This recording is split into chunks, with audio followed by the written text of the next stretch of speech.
Já, velkomin að Rauðaborðinu. Það verður margt á dagskrá í kvöld.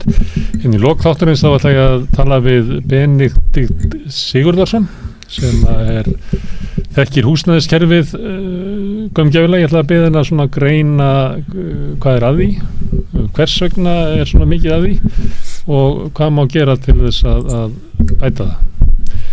Ásgerður Magnúsdóttir hefur skrifað ritgerður húsmæður á síðustu öld. María Pétursdóttir ætlar að ræða við hana þetta stórkostlega fyrirbrigði, húsmæðurnar. María ætlar líka að tala við Jón Örn Pálsson, fá hann til þess að segja okkur sjúkrasögu sína. Jón fór í mjaðmaskipti og það fór ekki vel. Núna byrja bara skömmu síðan og þá einhvern tímann í haust held ég, fram eftir sumri, fram á haust, þá lá hann á spítala án mjaðmar af því hann þurfti að bíða og hann fekk nýja mjaðm. Fáum að heyra þá sögu hérna eftir. Neytendasamtökin í afmæli í dag, þau eru 70 ára. Breki Karlsson kemur til okkar og við ræðum við neytendamála þessu tilefni. Veltum kannski fyrir okkur hvað neytendasamtökin hafa gert og kannski líka hvað þau geta gert. Það eru stjórnmálin eru svona vakna úr dvala. Það verður að segjast að í COVID að þá verður stjórnmálin svolítið skrítin, en ég held að sé alveg óvægt að segja það að þau eru búin að ná sér af COVID. Nú komin svona átök í stjórnmálin, grundvallar átök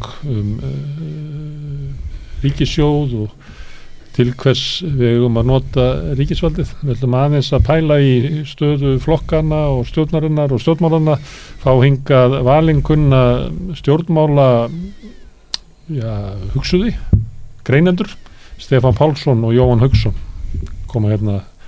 Þeir eru búin að fara yfir fréttir dagsins. María, hvað í fréttum? Já, heyrðu, það kannski fyrsta frétt bara af þinginu að Bjarni Benediktsson að tjá sig núna. Það var óundirbúnar fyrirspurnir. Já. Og allir vildu spyrja Bjarna. Allir vildu spyrja Bjarna. En eftir vaxtahækkun Seðlabankans að þá öll spjóta á ríkisfjármálum. Já. Fjármálaáætlun kemur í næstu viku. Og menn að reyna svona að þjarma á honum. Voru sendir 3 sveinar til þess að spyrja hann, til þess að veiðan í gildrur. Var Logi Einarsson, Sigmundur Davíð og Sigmar frá Viðreisn. Allir svona sóttu að honum úr sikkur áttinni, hver með svona sína hugmyndir ríkisfjármál. Það svolítið svona núna, ég held að sé, ég veit ekki hvort að við getum eitthvað að hjálpa fólki með það, því að stundur láta menn eins og þau séu að tala svona hagfræðikenningar, en oft eru menn bara að finna rök fyrir pólitískri stefnu sinni. Já. Reyna einhvern veginn að klekkja á andstæðingnum óháð endilega svo mikið. Það alltaf lagi að menn eru í svona, þetta svona hálfgett hanat hann í þingi, þessi þáttur, en það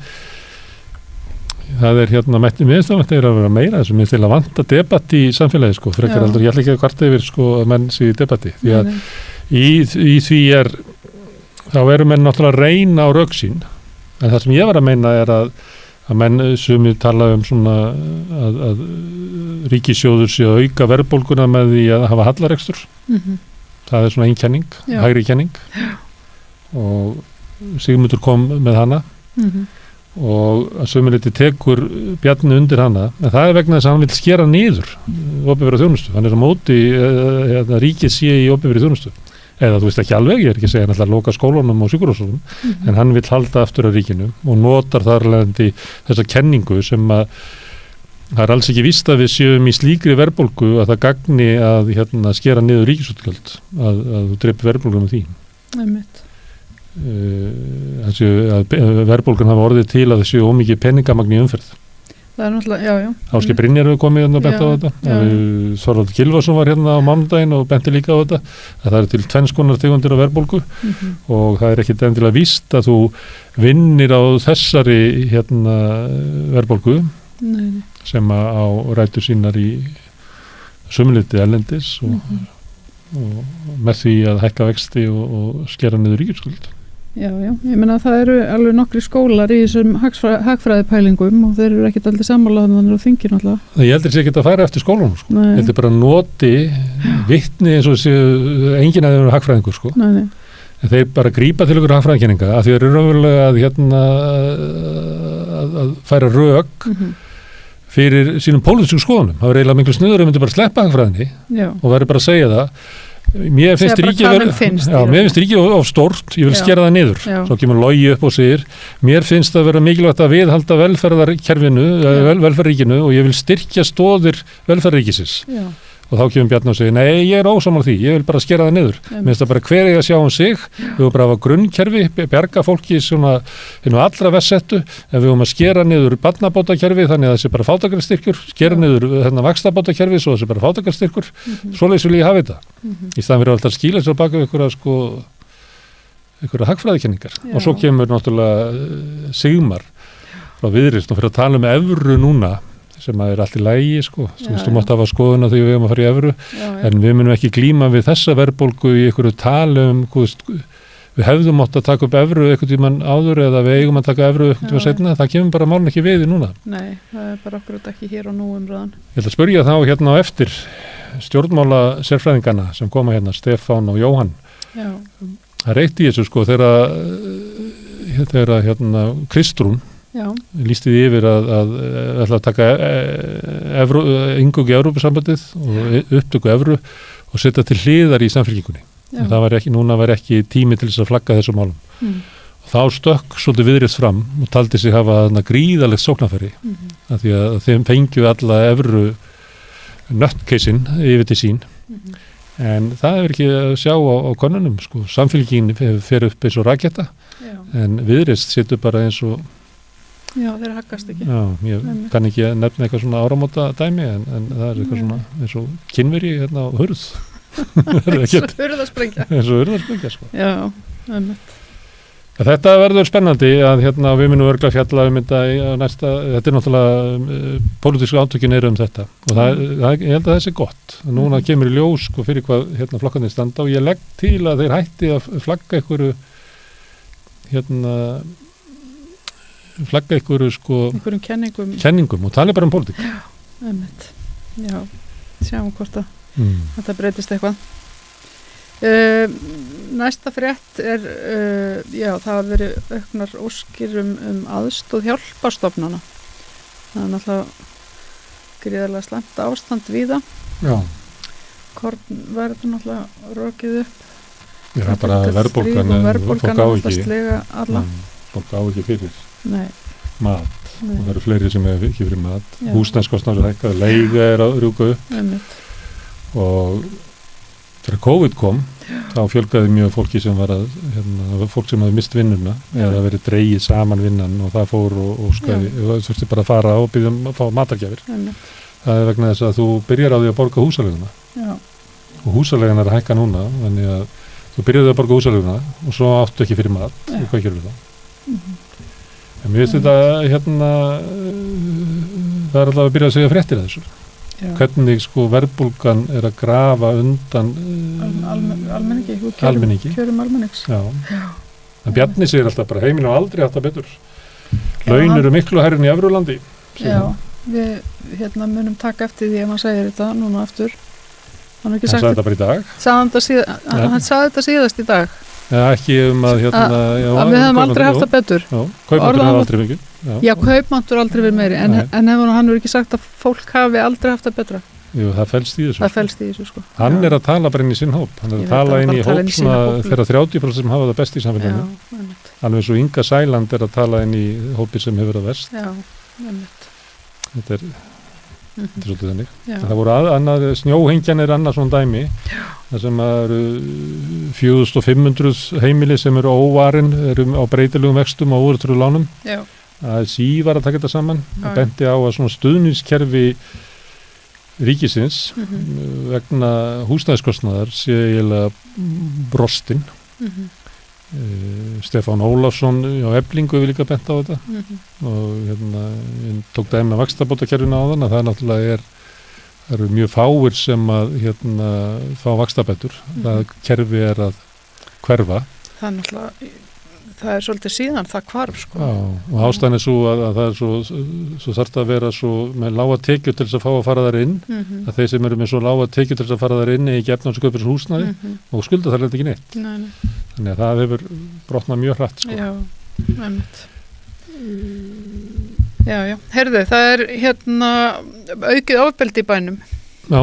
Það er alveg, lögreglan er í því að handtaka menn fyrir ofbeldi og vopnaburð og annað. Já. Menn að skjóta byssun og Dublinis. Já, það er ekki langt síðan að maður var tekinn fyrir að skjóta á Dublinis. Hvað þú að segja þessu María? Þetta hafi verið miklu verið þegar þú varst ung. Já, nei. nei, ég ætla nú ekki að segja það. Er þetta versna? Ég held að sko það er að bara koma allt öðru í sig ofbeldisglæpir, held ég. Ég held að það er mikið minna til dæmis, ég get alveg sagt það frá því ég var ung sko, það var alltaf einhverju slást. Já. Það var alltaf endalaust slagsmál niður bæ. Já, en menn voru ekki með hnífa. En það kom fyrir alveg sko, en það voru ekki svona algjör bjánar sem voru með hnífa. En núna það er normalt að vera með hnífa. Nei, það er ekki það sem ég ætla að segja. Ég ætla að segja núna sko, það var ekki svona skipulagð gengjastríð áberandi henni í dag. En það er alltaf í þessu fréttum, það er ekki vitað hvort að svo sé. Já, það er alveg augljóst held ég að svo sé. Já. Þannig að ég held að ef svo væri ekki til lögreglan bara svara, nei, það eru engin tengsl, skilur. En ef þeir eru svona farundan í flæmingi, sko, það var mjög líklegt að það sé eitthvað svoleiðis upp á teiningnum. Já. Og ég meina, við erum að sjá svona eins og bara réttarhöldin dögunum, þar sem að 25 menn voru í dómsal, skilur. Það vantar húsnæði undir það. Já, þannig að við erum vissulega að sjá. Ef þú áttur risastórt dómshús, þá getur það samband við Jón Gunnarsson. Gefðu þið fram. Þetta er afbrotafræðingar að benda á að til þess að brjóta þetta niður að þá þarf að komast inn í þessa hópa. Já. Þetta snýst mikið það þarf eiginlega bara að komast inn í það sko. Þannig að við þurfum heldur að þróunin sé þá við sem að fara að fá svona undercover. Nei, ég veit ekki hvað það sé að meina það. Ég held að það sé frekar að svona þegar að lögreglan hefur afskipti að þá sé mönnunum vísað einhvern veginn inn í eitthvað svona viðtalsmeðferð eða eitthvað. Allavega leiðin er ekki að auka vopnaburðurnar. Afbrotafræðingar taka aldrei undir það. Nei, nákvæmlega. Herðu, svo er allt að vera vitlaust í Ísrael. Já. Knesset var að breyta lögum, svo saksóknarar get ekki bannað Benjamin Netanyahu að hafa afskipti af stjórnvöldum. Stjórnmálum. Já. Svo hann verið dæmdur fyrir spillingu. Já. Sem að allir eru eiginlega orðin á því að hann verið dæmdur. Og mútusagni og þetta er hann hefur gert allt af sig sem að eitt stjórnmálum getur gert, að þá verður ekki hægt að meina honum að taka þátt í stjórnmálum, hann mun sitja áfram. Já. Þetta veldur gríðarlega átök í Ísrael. Já, ég held að það hefur verið 100.000 manns eða eitthvað sem að mótmæltu. Já, og RÚV hafði eftir Rabbia sem að er í Bretlandi, að það væri sorglegt að horfa upp á Ísrael, það er eins og að vera að stefna í borgarastyrjöld. Já, einmitt. Ég ætla að leiðrétta aðeins það var ekki 100.000 manns, það talið að haft í 500.000 Ísraelsmanna hafi tekið þátt í mótmælaaðgerðunum í dag. Þetta er alveg svo akalegt. Þetta stigmagnast og furðuleg ríkisstjórn sem er það, en samt hún nýtur mikil stuðning sko. Já, þannig að það er ekki allir út á götu, það er margir sem að styðja ríkisstjórnum, bara finnst þetta að vera. Manstu hvað margir búa þarna? Nei, ég man ekki. Það er einhverju miljónir vantarlega. Já, ég þór ekki að gíska. Ég vil gíska 14. Já. Svo bara allir bessi vissarnir sem hlusta á þetta geta lað með mig fyrir það. Þetta er bara gísk alveg út í loftið. Já. Við fannst það bara allt í hennu ekki vera við hæfi að gíska ekki. Einmitt. Herðu, það var Alþingi var líka að samþykkja. Já, þeir voru að álykta. Já, ályktunum mjög stutt og ekki lesna þetta. Jú, lesna þetta. Þetta er bara hálfsetning. Já. Alþingi ályktar að lýsa því að hungursneyðin í Úkraínu sem stóð yfir frá 1932 til 1933 hafi verið hópmorð. Já, þetta er, einmitt. Hér hafa verið einhverjir menn setið þetta borð, ég mann ekki alveg, ég held að verið 2 sem að fjalla þetta sko, og sagt að þetta stæðist ekki sakfræðilega. Nei. þú getur haldið í fram að sko fólki hafi dáið út af hungri, það er enginn að deila það. var fyrir tilverknað sko Aðgerða Stalíns. Kommunistaflokksins.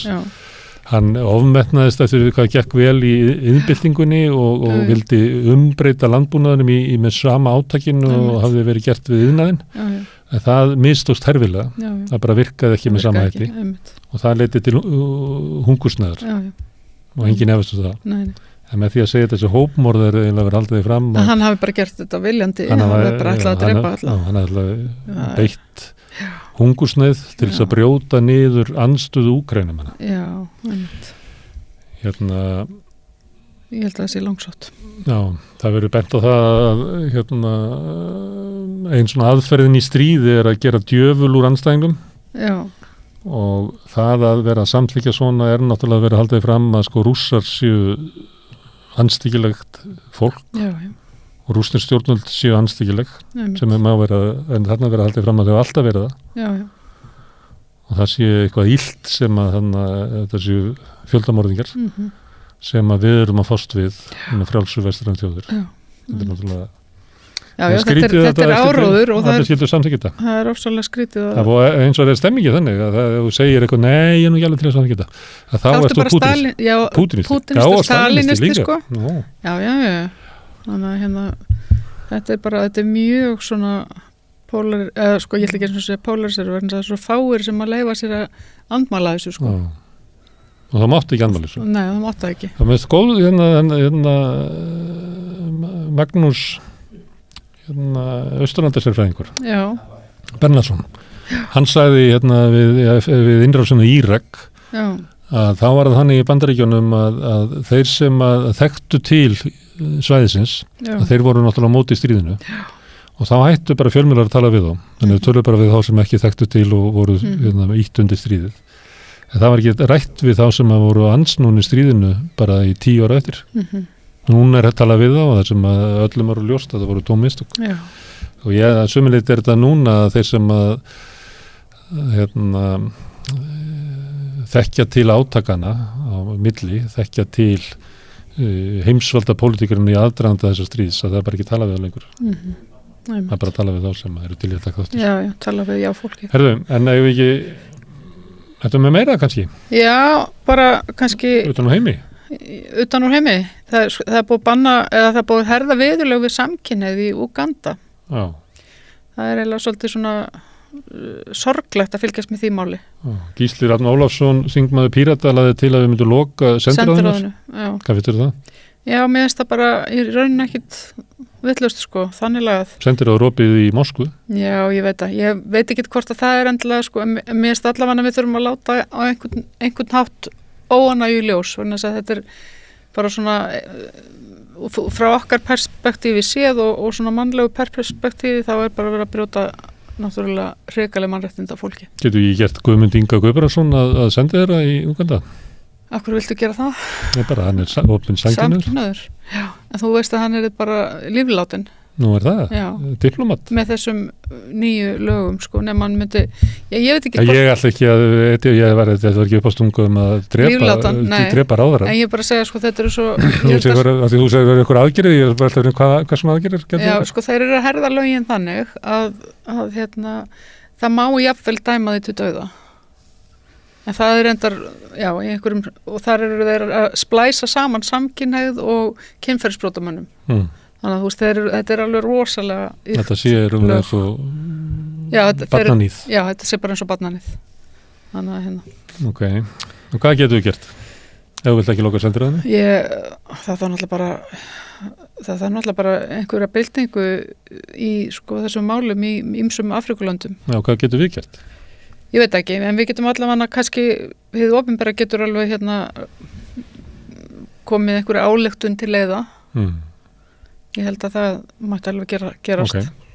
Tölum við samkynhneigða í næstu viku hvað við getum gert í þessum málum. Þetta er náttúrulega versna, þetta er náttúrulega einhvern veginn mjög krónískt erfitt og vont mál í Afríku. Já, þetta er það. Það er miklu fordómar og en svo er þetta náttúrulega eru réttindi samkynhneigðra að versna í Austur-Evrópu. Líka, já, mjög rætt. Já, og það er líka sko forundilegt hvað að valda í Afríku sko, er þetta trúarlegt eða er þetta sko, hvað nákvæmlega er þetta? En svo ég veit að í sumstaðar í heiminum er þetta trúarleg mál sko. Þannig að Ég held þetta sé eitthvað kultúrist sko, ég held þetta fari, þetta er þar sem að þetta er allstað sko.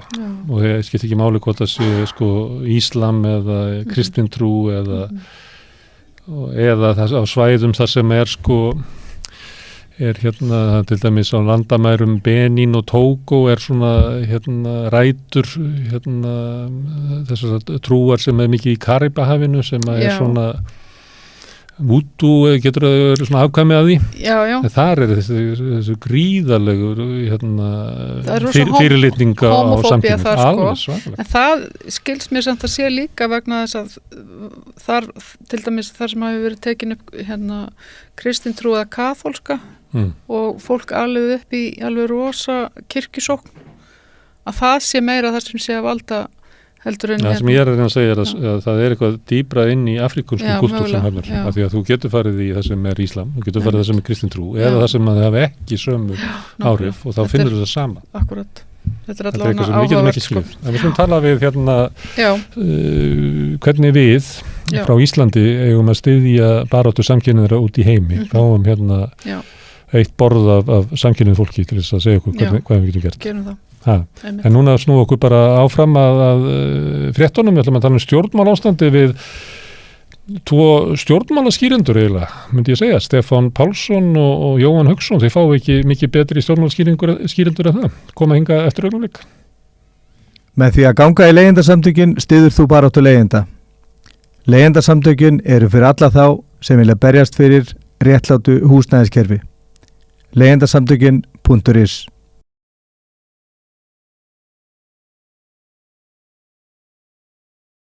Samstöðin er á öllum hlaðvarpsveitum. Rauðaborðið, Sanna Reykjavík, Samtal á sunnudegi og Helgispjall.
Já, við ætlum að tala stjórnmálaástandið, vettvangur dagsins eða stundunar, en við erum svona mest pólitíkina og flokkana. Jóhann Hauksson kemur hingað frá Jótlandi.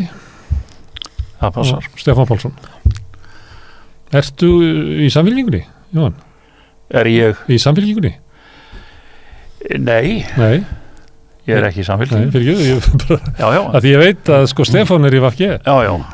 En ég hef kosið Samfylkinguna. Já. En ég veit ekki til þess að ég sé á skrá þar. Nei.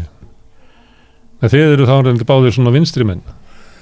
Já, ég vil nú líta svo á sko og ég var hann og Jóhann við sko ef maður hefur einu sinni ratað inn á félagatal í stjórnmálaflokki, svona hefðbundum stjórnmálaflokki, þá getur verið fjandanum erfiðar að losna þaðan sko.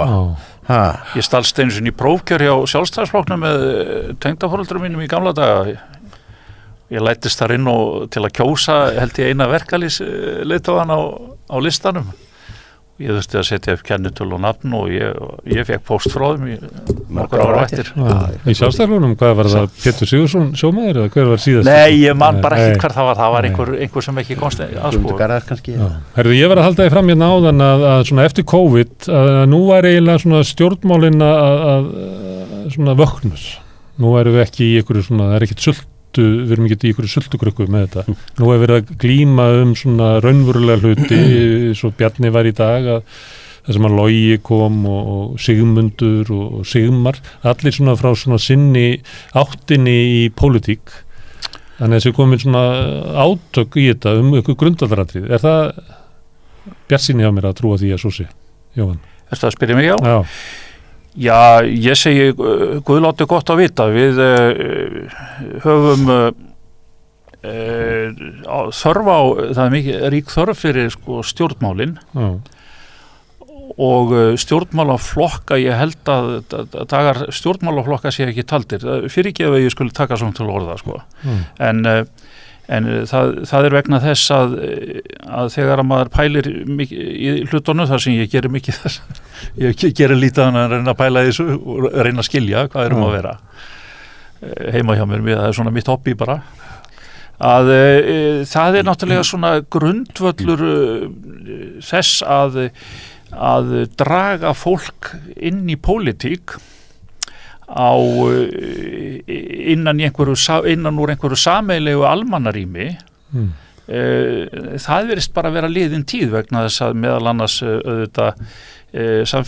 bylting samfélagsmiðlana og interneti hefur brotið þetta allt upp í litla fleka og þetta ég er ekki einu sinni vissum að stjórnmálamenn nútíma skilja alveg hvað að vera og þannig held ég að sé komið svona rof, ég ætla ekki að nota orðið sko siðrof, það er allt annar hlutur sko, en það komið rof á milli sem sagt hvað ég segja, hinna raunverulegu stjórnmála sem að krauma alltaf niður í samfélaginu kemur til dæmis fram í verkalýðsbaráttu upp aftur bara út af sömu átökunum milli launavinnu, þeirra sem kaupa vinnu og þeirra sem selja vinnu, það bara gís alltaf upp aftur og núna er þetta kannski að koma fram vegna þess að fólk er farið að skynja eða það er farnir að berast straumar neðan úr þjóðfélaginu sem er einhvern veginn á þáleið, halló, það er orðin til hérna í ykkar boði hérna undanferðin 10 ára eða eitthvað svoleiðis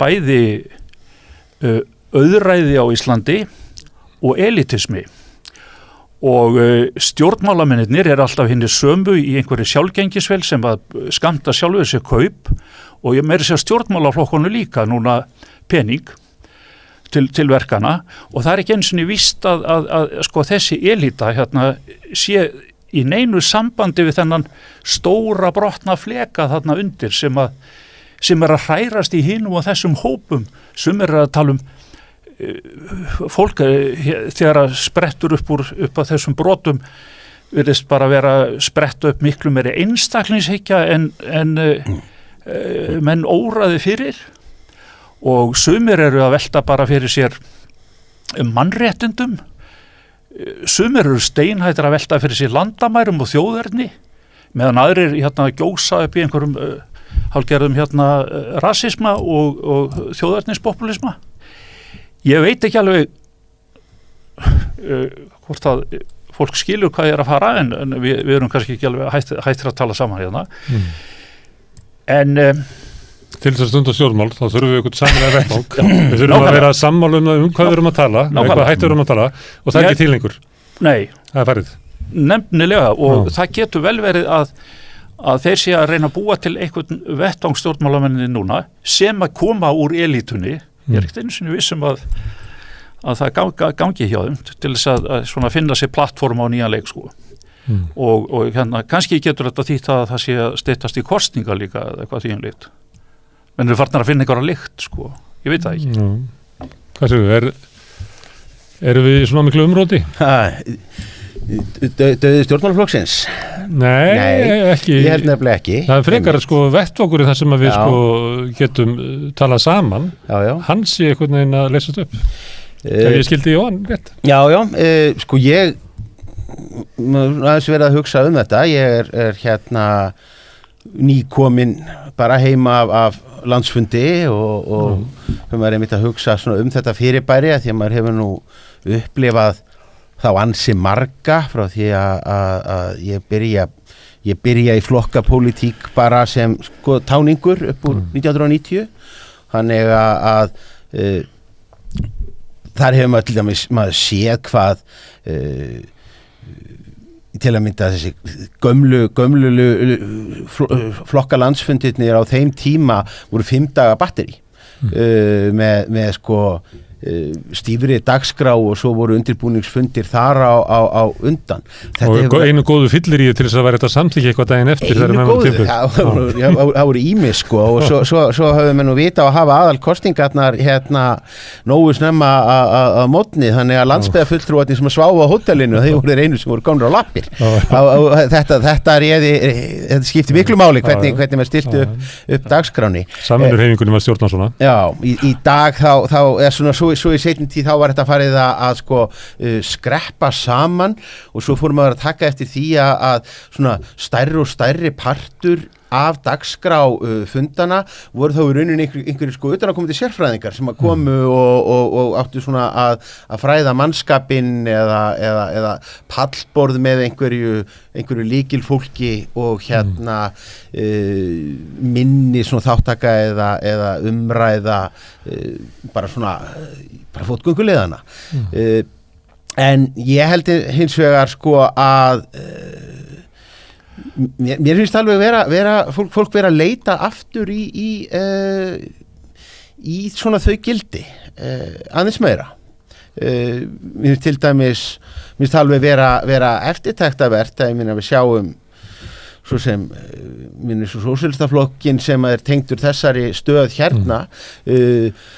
Hann er mjög svona hefðasækin í rauninni varðandi uppbyggingu. Ég meina, hann hefur bara mikla og ríka trú á því að það skipti máli í svona baráttu og þú sért með strúktúr og sért með fungerandi stofnanir á meðan að fyrir fáeinum árum að þá var eins og allir nýjir flokkar væru í rauninni ég hverfðust 1-2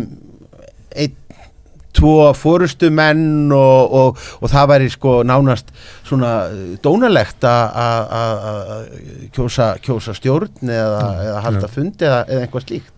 Mér finnst við vera að hverfa frá því. Já. Ég held ég hef sagt það frá því áður hér að einhverju þá hringdi ég eiginlega svona blind yfir 100 símtöl. Hringdi fólk og spurði hvort ég mætti tala við pólitík. Ég ætla ekki að selja það mitt og var bara að tala við pólitík við fólk. Og þá upplýði þetta svolítið sem að þú varst að segja áðan að fólk er pólitísk. Að það bara er miklar hugmyndur hvað þarf að gera og eitthvað svona. Margir eru mjög brendir af stjórnmálaflokkum, mikla trú, að við sjáum það bara í trú fólks á traust á Alþingi eða borgarstjórn eða við sjáum það að það er alvarlegt því að við ættum að horfa á það á Íslandi að það er alvarlegt hvað við höfum litla trú á lýðræði stofnunum. Við verðum að finna ykkur leið út af því. Þannig að ég upplýði þetta sem að þú ert að segja að þessi hópur þarna er mjög pólitískur en þú veist, farveginir það ratar ekki fólk ratar ekki, það eru lýðræðslu stofnanir okkar, þær eru veikar. Já, þær eru veikar og það kemur auðvitað fram í því að í þessari vantrú eða vantrausti á stjórnkerfið eða stjórnmálin, stjórnmálaflokka eða stofnanirnar og stjórnaráðið. Verkalýðsfélögin, það er ekki haldið félagsfundir í þeim. Já, og það er kannski ekki nema von þegar að sem sagt daglega eru einhvers konar fréttir því fyrirgefið, ég hef dálítið mikinn áhuga á svona að reynsa út spillingavörnum, skulum við segja. Ég hef hugsað mikið og skrifað um spillingu. Mér finnst við ekki mikið hafa lært frá hruninu. Það sem var þó heitið að við myndum reyna að læra eitthvað, af hruninu og því öllu saman. En daglega, sko, viku eftir viku, eða einu sinni í mánuði koma alltaf upp ný og ný mál, þar sem að við finnum, við sem að erum að reyna að hugsa eitthvað um þessi íslensku stjórnmál, hvernig í raun og veru framkvæmdavaldið ægivaldið á Íslandi og það situr þungbrýnt fyrir framan þingheim, bara í orðsins fylstu merkingu, bara symbolst, og það verist verið að gengið í björg auðvaldsins eða eigenda Íslands, því að vitið stórútgerðarinnar og meira að segja, sko, æðstu ráðherrar eru tengdir ríkustu fjölskyldunum og geta aldrei verið í friði með það hvort að þeir séu að ganga erinda almannahagsmuna eða engahagsmuna. Og við sjáum það til dæmis í Lindarhvolsmáli, og bara þetta nýjasta litla sem að er ósköp lítið og sætt kemur frá lögfræðingi sem að kennir við háskólana Bjarni heitir hann sá, sem upplýsir það að stjórnvöld hafi látið undir höfu leggjast í meira en áratug að fullgilda með spyrtingu í stjórnlagatíðum í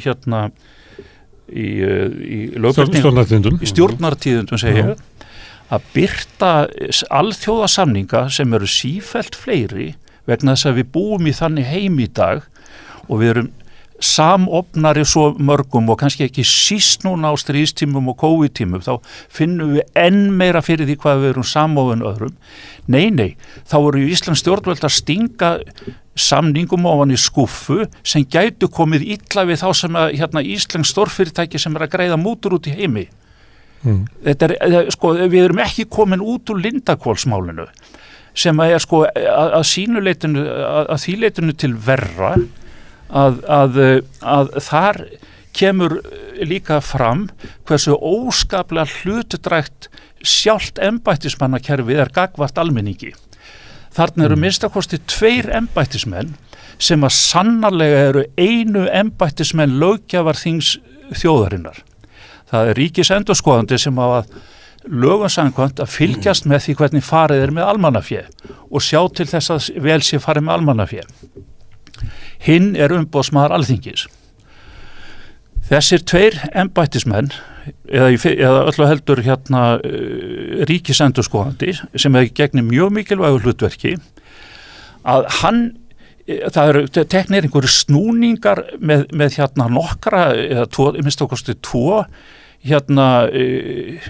embættismenn eða 2 nöfn og gerða að ríkisendurskoðanda og það eru ráðherrarnir sem að fikta með þetta í ráðunetunum. Þeir eru að skáka þessu fólki á milli sín. Hann framsóknarmaður og var ráðinn í tíð Guðna Ágústssonar og þjónaði honum í landbúnaðarráðuneytinu 7 ár. Og hann þarf að fá jobb núna og hann gerður að ríkisendurskoðanda á meðan fyrrverandi ríkisendurskoðanda Skúla Eggert Þórðarsyni sem kemur úr sjálfstæðisflokksáttinni að þá þarf hann að komast inn í ráðuneyti hjá Framsóknarflokknum og svo framvegis. Þetta kannski allt aukaatriði en þetta sýnir það að meira segja forseti þingsins sem gengur erinda Bjarna Benediktssonar einvalds í ríkisstjórninu, framkvæmdavaldinu, hann æðsti maður ríkisendurskoðanda og almennings í landinu fer með þetta vald. En það Bjarni sjálfur sem búin að velja þá menn til þess að skrifa skýrsluna fyrir sig. Þannig lít ég á þetta. Og ég segi bara fyrir mína part að ég bara get ekki treyst þessu og við höfum bara ekkert lært. Þetta hlutdrægt, þetta ónýtt. Það þegar verið að tala um hnignun lýðræðis í Tyrklandi, Indlandi, Ungverjalandi, Póllandi, þá eru tekið svona dæmi þar sem hinn kjörnu stjórnmálamenn beygja undir sig stjórnsýsluna, dómstólana og fleira, til þess að þjóna sér. Þú ert að segja að við séum þarna. Já, ég meina, það var Jón Þorláksson sem samdi þessa frábæru setningu, stofnandi Sjálfstæðisflokksins. Engum eru fengnir lyklarnir að ríkisféheyslunni til að greiða og ríkisféheyslun vinnar greiða eða fylgdar laun. Það er það sem þeir reyna að gera. Ég meina Gunnar Helgi Kristinsson, prófessornir í háskóla í stjórnmálafræði. Það eru örugglega 15 ár síðan hann skrifaði skýrslum það sem hann konstatí að minnstakosti 50-60% sannarlega voru pólitískt ráðnir embættismenn í æðstu ráðunautum. Ég geti alveg farið með langa tölu bara nafna hvaðan þeir koma og ég skal fara hérna með eina setningu ef ég má. Hérna úr bókminni sem ég skrifaði spillingu frá árið 2011 og hún höfð eftir Davíð Oddssyni.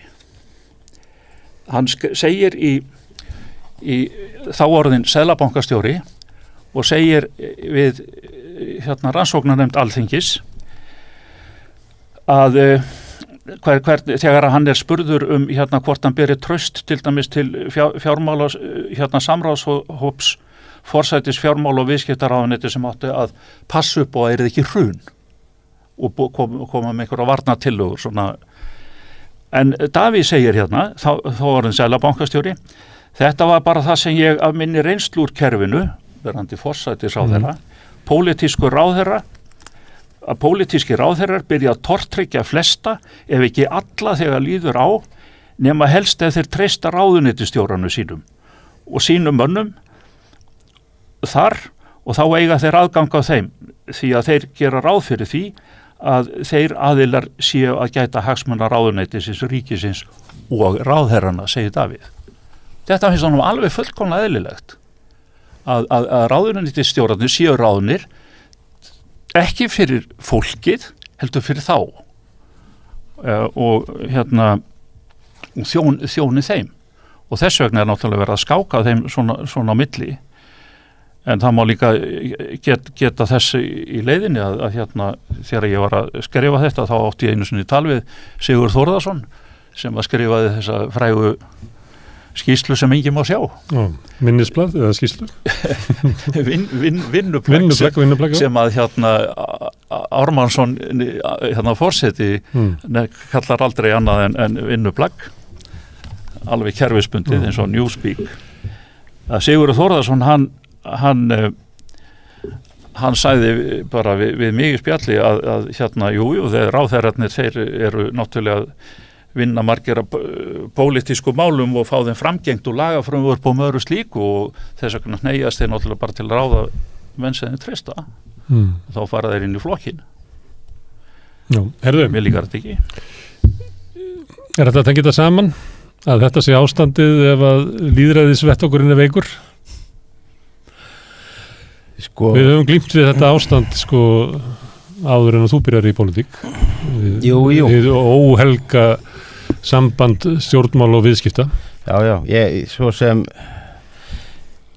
tapaði nú svo sem pingulítið þræðunum svona nokkurn veginn í miðju að því að einhvern veginn þá fór þetta mál líka síðan í umræðinu svo að spólast út í óboðslega tæknileg atriði, skilgreiningar á því hvenar blöð fari inn í málaskráningakerfi Alþingis og hvenar ekki. Það merkilega er að svo er til skýrslan, það er til síðan sjálf skýrsla Ríkisendurskoðunar Litakóll, en þannig er enginn að ræða hana því að það að halda áfram með þrasið og kýtingin sem að virðist nú vera svona öðrum þræði líka bara svona ergelsi milli svona ímissa fyrrverandi og núverandi ríkisendurskoðenda þar sem að menn hafi talað svona óvirðulega svona tekist einhvern veginn að móðga forverana eða eftirmennina, að þá er það allt í einu orðið að einhverju aðalatriði. En það er tortryggnin það að endanlega skýrslan sé ekki góð en hinni hafi verið stungið til stól sem að benti á. Það væri þá miklu frjórra ef það væri þá bara gert út frá þessari skýrslu sem að liggur þó fyrir og það væri þá hægt að segja býtu hvað er það sem er hvað eru þá þarf það að fá fyrir skýrsluna til þess að geta metið hana. Það er trekk í trekk vitnað í þessi gögn frá Sigurði í þeirri skýrslu. Það getur alveg verið að það séu þarna einhverjir djúsi kablar sem að vanti en það að lesa þessa skýrslu æpir ekkert á mann með það og eins og ég segi með þetta það vera miklu meira gefandi umræði ef að það verið þá farið inn í það mál. En finnst þér ekki bara sjálft viðhorf forseta Alþingis sem kjörin stofnun kjósenda í landinu, finnst þér það ekki vera mér finnst sjálfum svo ég bara segi það fyrir mig vera það versta í þessu. Eins og segi, mér finnst þetta aðalega vera leyndarhyggjan bara yfir höfuð, hvort sem að það er stórt að smátt sem skiptir máli í skýrslunni. Það er bara þessi leyndarhyggja.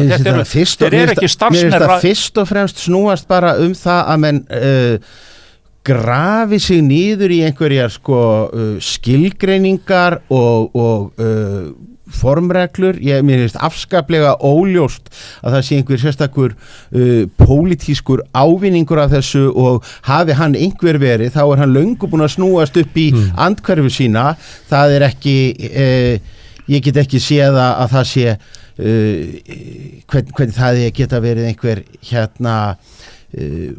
pólitískur hagur í því fyrir Bjarna Benediktsson að Birgir Ármannsson haldi áfram að berja höfðinu við steinina því að hann bjó til einhverja skilgreiningu á því hvað væri vinnuplagg og vill svo ekki bakka með það.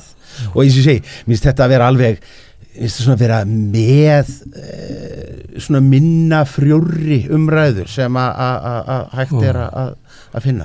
Ég hafði ekki áhuga á þessu þegar að Þorsteinn Sæmundsson flutti 40 ræður þetta á síðasta kjörtímabili og ég byrja ekki að fá brennandi áhuga þó að Jóhann Páll stökk við á sama mál núna þó hann sé öðrum flokki. En það er rík tilfinning hjá íslensku fólki að þessi spillingir.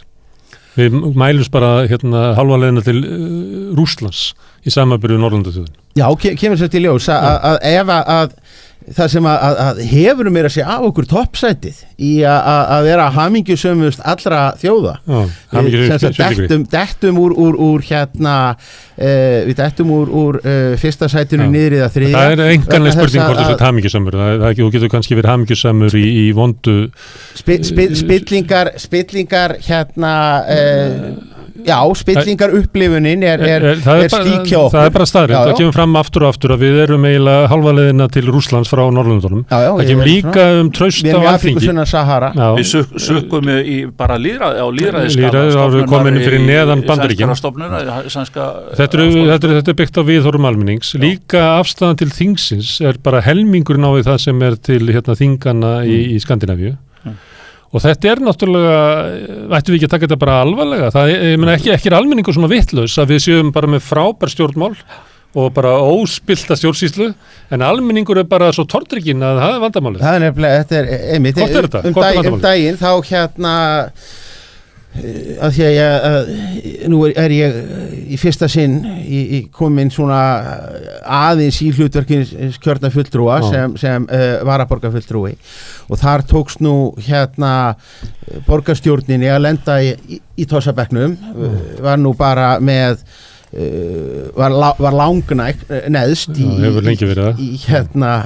afstöðinni og við breyttum upp á umræðu þetta í borgarstjórninni sem sagt að kröfu okkar oddvita og það var nú allur meiri hluti fulltrúanna sem að tók þar til máls og það voru nú vel flestir en menn spóluðu sér nú mjög hratt bara niður í það að þetta væri slæmt og mikið áhyggjuefni og augljóslega hinum flokkunum að kenna og þá þurfti ekki að ræða það meira. Þetta verið Vigdísi Hauks að kenna. Já, þetta var Við kannist við það að það er stjórnarandstöðun að kenna að þessi lítið traust á þingi. Já, við fengum þessa ræðu meðal annars. En að því að þú byrjar á þessu, ég held að við ætlum bara að tala stjórnmála ástæðum almennt, en það spillingin og spillingin bara, þetta raunverulegt mál og ef við veltum því fyrir okkur, ættum við að horfa á í stjórnmálunum að við værum á einhvern hátt bara með mjög veika stöðu við ættum lýðræðis vettvangurinn okkar bara veikur. Það getur vel verið að því að Stefáni þykir þetta ófrjótt umræðefni, en þetta var og þetta eins og kýli á, eigum að segja, pólitískun líkama eða stjórnmálalífsins á Íslandi. Þetta fylgir því, þessi fræntigli, þetta aðstöðubrask, þetta fylgir þeim alveg út í eitt. Og ég fullyrði það sem ég bý núna út í Danmörku, ég fullyrði að mönnum við ekki dottið í huga láta svona, við værum alltaf að ræða þetta núna, þetta Lindarhvolsmál, eða hvað þá skandalinn sem að meðferð á reglugerðum eða alþjóðlegum samningum sem við þykjumst hafa fullgilt og meðferð þeirra.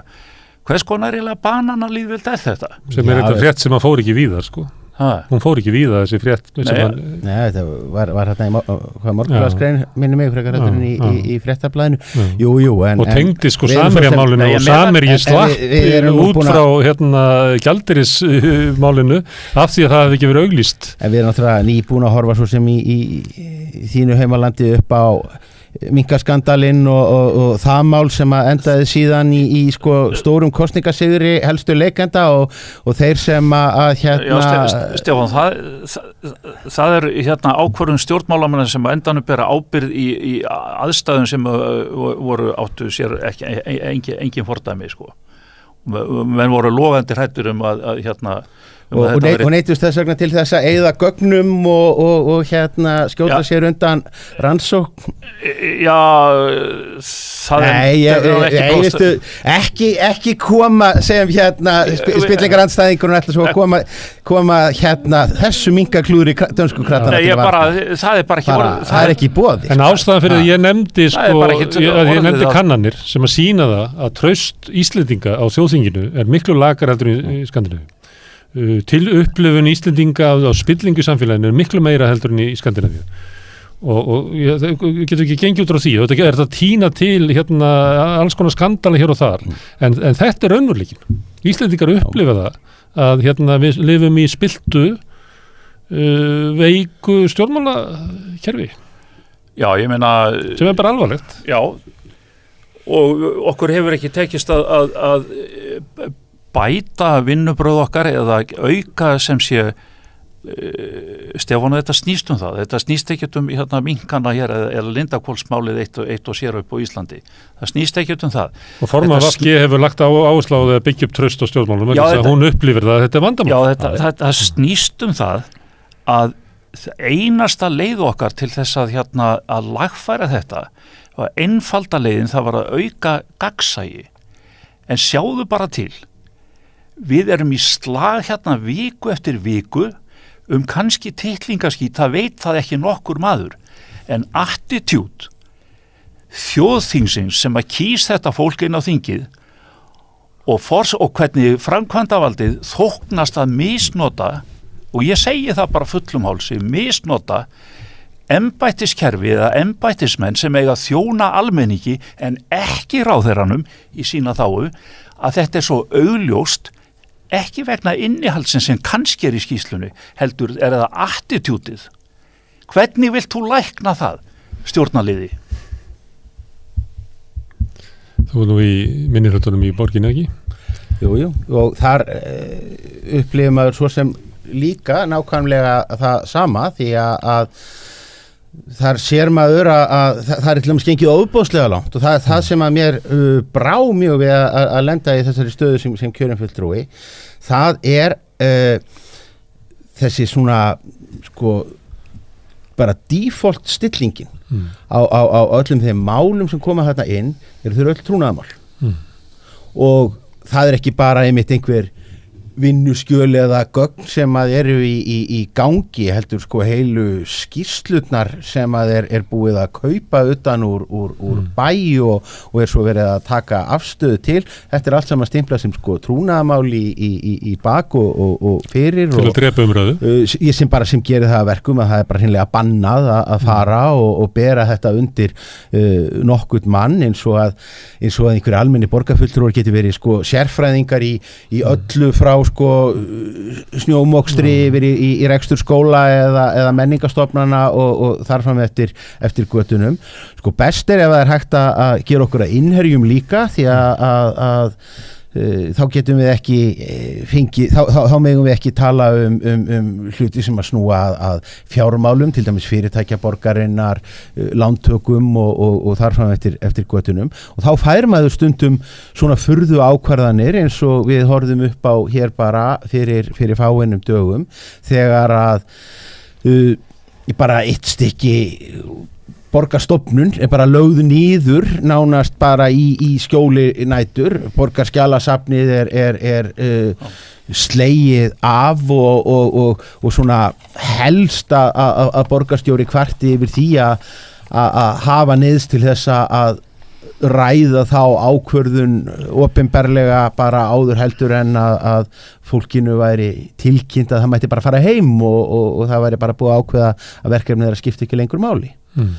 Og þetta er slæmt og þetta er kannski að hluti af menn hafa verið að reyna að breyta borgarstjórninni kannski í einhverjum svona eldingaleika því að borgarstjórninni er dálítið upptekin af því alltaf að vera svona einhver svona miniatúr útgáfa af þinginu og ríkisstjórn og eitthvað slíkt að þá er búið að breyta borgarstjórn á þann hátt að þar eru menn bara atvinnustjórnmálamenn sinna því nánast einvörðungu og einir á meðan að sögulega séð þá voru sveitarstjórnarmálin kannski ákveðin stjórnmálaskóli. Það var pólitíkin þar sem að margir komu að þetta var hlutastarf og farið jafnvel bara langt niður listan í að fá fólki í nefndir og annað slíkt. Þessu hefur markvisst verið útrýmt á síðustu árum og ég get ekki sagt að það sé framför. Þar fer meiri hlutin svolítið með valdsitt eins og innir á þingi. Já. Samþykkja það, Jón? Það sé sama eiginlega í borginni og þinginu þar sem meiri hlutin er að tróða ykkur ofan Já, ég verð að segja að ég fylgist illa með borginni frekar illa en valdsherrarnir þeir verast alltaf vera á svona sömu buxónu þeirra til lengta lætur sko. Það er bæði gömul saga og ný. En Stefán fær svona eitthvað gögn sko, sem að vera eðlilegt að hann myndi berið undir endurskoðandi eða lögfræðing til þess að fá eitthvað svona mat á þetta, hann má það ekki vegna þess að það er búið að skilja þessi trúnaðarmál. Það er dæmið þetta. Það er einstaklega heimskulegt. Já. Þetta er eiginlega sko, svona viðhorf gagnvart kjósendu sem er svona hálf niðurlægjandi sko, finnst mér að þetta skulle vera svona en þann dag í dag. En við byrjum að tala hér stjórnmálaflokkana og kannski framtíð þeirra en ég er alveg sammála Stefán og það að þeirra tíma er ekkert liðin þó að svona hræringarnar þó að ég var að segja sko stjórnmálaflokkarnir skilja ekki endilega hvað þeir að vera sko í raun og veru þegar þessi stóri flekjar allur að brotna upp sem heitir sko fjöldin og grasrótin er að brotna upp í einhverja nýja fleka og nýjar áherslur og grúppast upp á nýtt á tímum internetsins og nýra fjölmiðla sem tengja heiminn saman á einhvern alveg nýjan hátt og með algjörlega nýja tegund af upplýsingum og líka algjörlega nýja tegund af gerfi upplýsingum eða sko það sem Ólafur Hannibalsson kallaði sannleiki sko, sannleikur verður sannleiki. Það er búið að menga fljótið áður en það kemur til okkar sko, það er einhverjir uppi á fjalli sem að sturta ofan í upplýsingarfljótið alls konar vitleysur sko. Þannig að fjölmiðlarnir eru ofta að birta sko myndir sem eru bara plantað inn í að frétta umhverfið okkar mengar. Já, þetta er það er bara þannig. Já. Og það er jafnvel í umræðu núna sko í íslensku fjölmiðlum þess sem er náttúrulega lítill markaður og annað þýjulegt umræður það sko trúverðuleika sko blaðamanna sko ef þeir hafa gert sekir eitt eða annað sko og og hvort sé vært í stéttinu og annað þýjulegt en þetta er mikil er þetta það sem er kölluð upplýsinga óreiða ég er nú aldrei almennilega. Það er bæðið það og svo er það líka eru stjórnvöld standað stöðu fyrir upplýsinga óreiðu, það er bara þannig. Já, sannarlega sko. Fjármálaráðuneytið sendir frá sér fréttatilkynningar sem talar bætta stöðu heimilanna en tekur ekki með þá sem að skulda og það er alls konar vitleysi í gangi. Já. Þetta sko.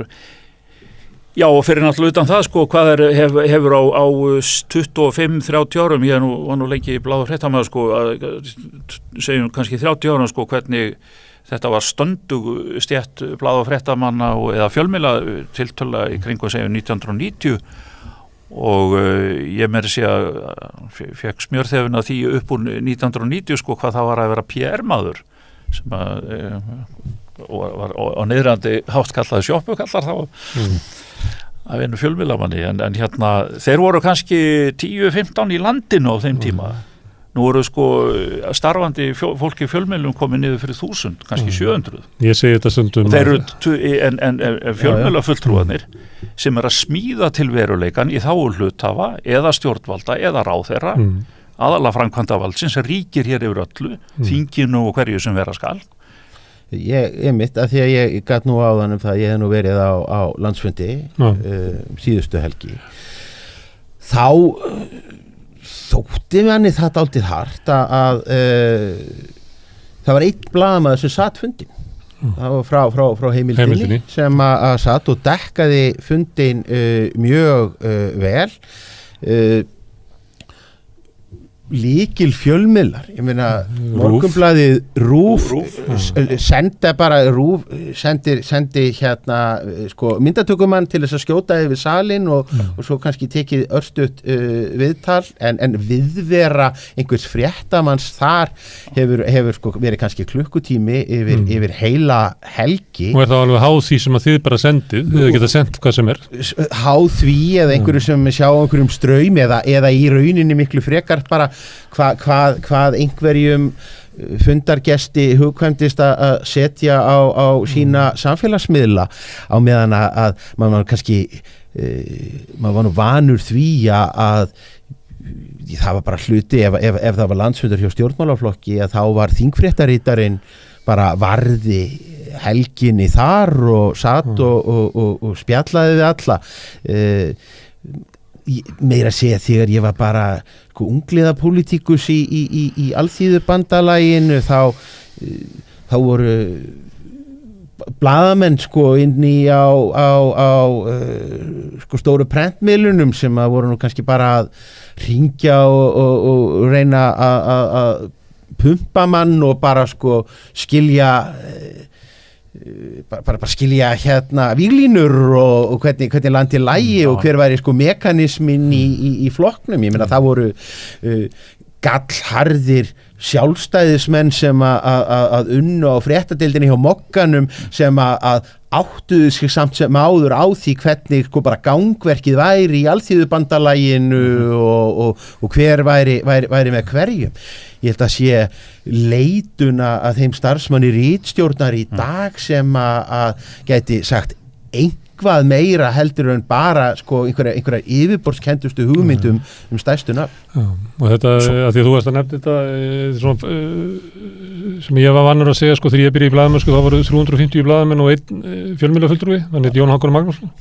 Núna eru blaðamenn kannski komin niður fyrir 200 en upplýsingafulltrúarnir eru komin niður fyrir 900. Já. Og það er til dæmis talandur ráðherranna þegar ég skoðaði þegar Guðlaugur Þór var utanríkisráðherra, hann var með ritstjórn það voru bara, þú veist, það var 5 manns sem að voru og maður sá þetta út í öllum Guðlaugur Þór að skrifa undir eitthvað samning og þetta fór út alla. Þannig að þeir sem að stýra upplýsingum sem kom til almennings eru eiginlega ekki blaðamenn.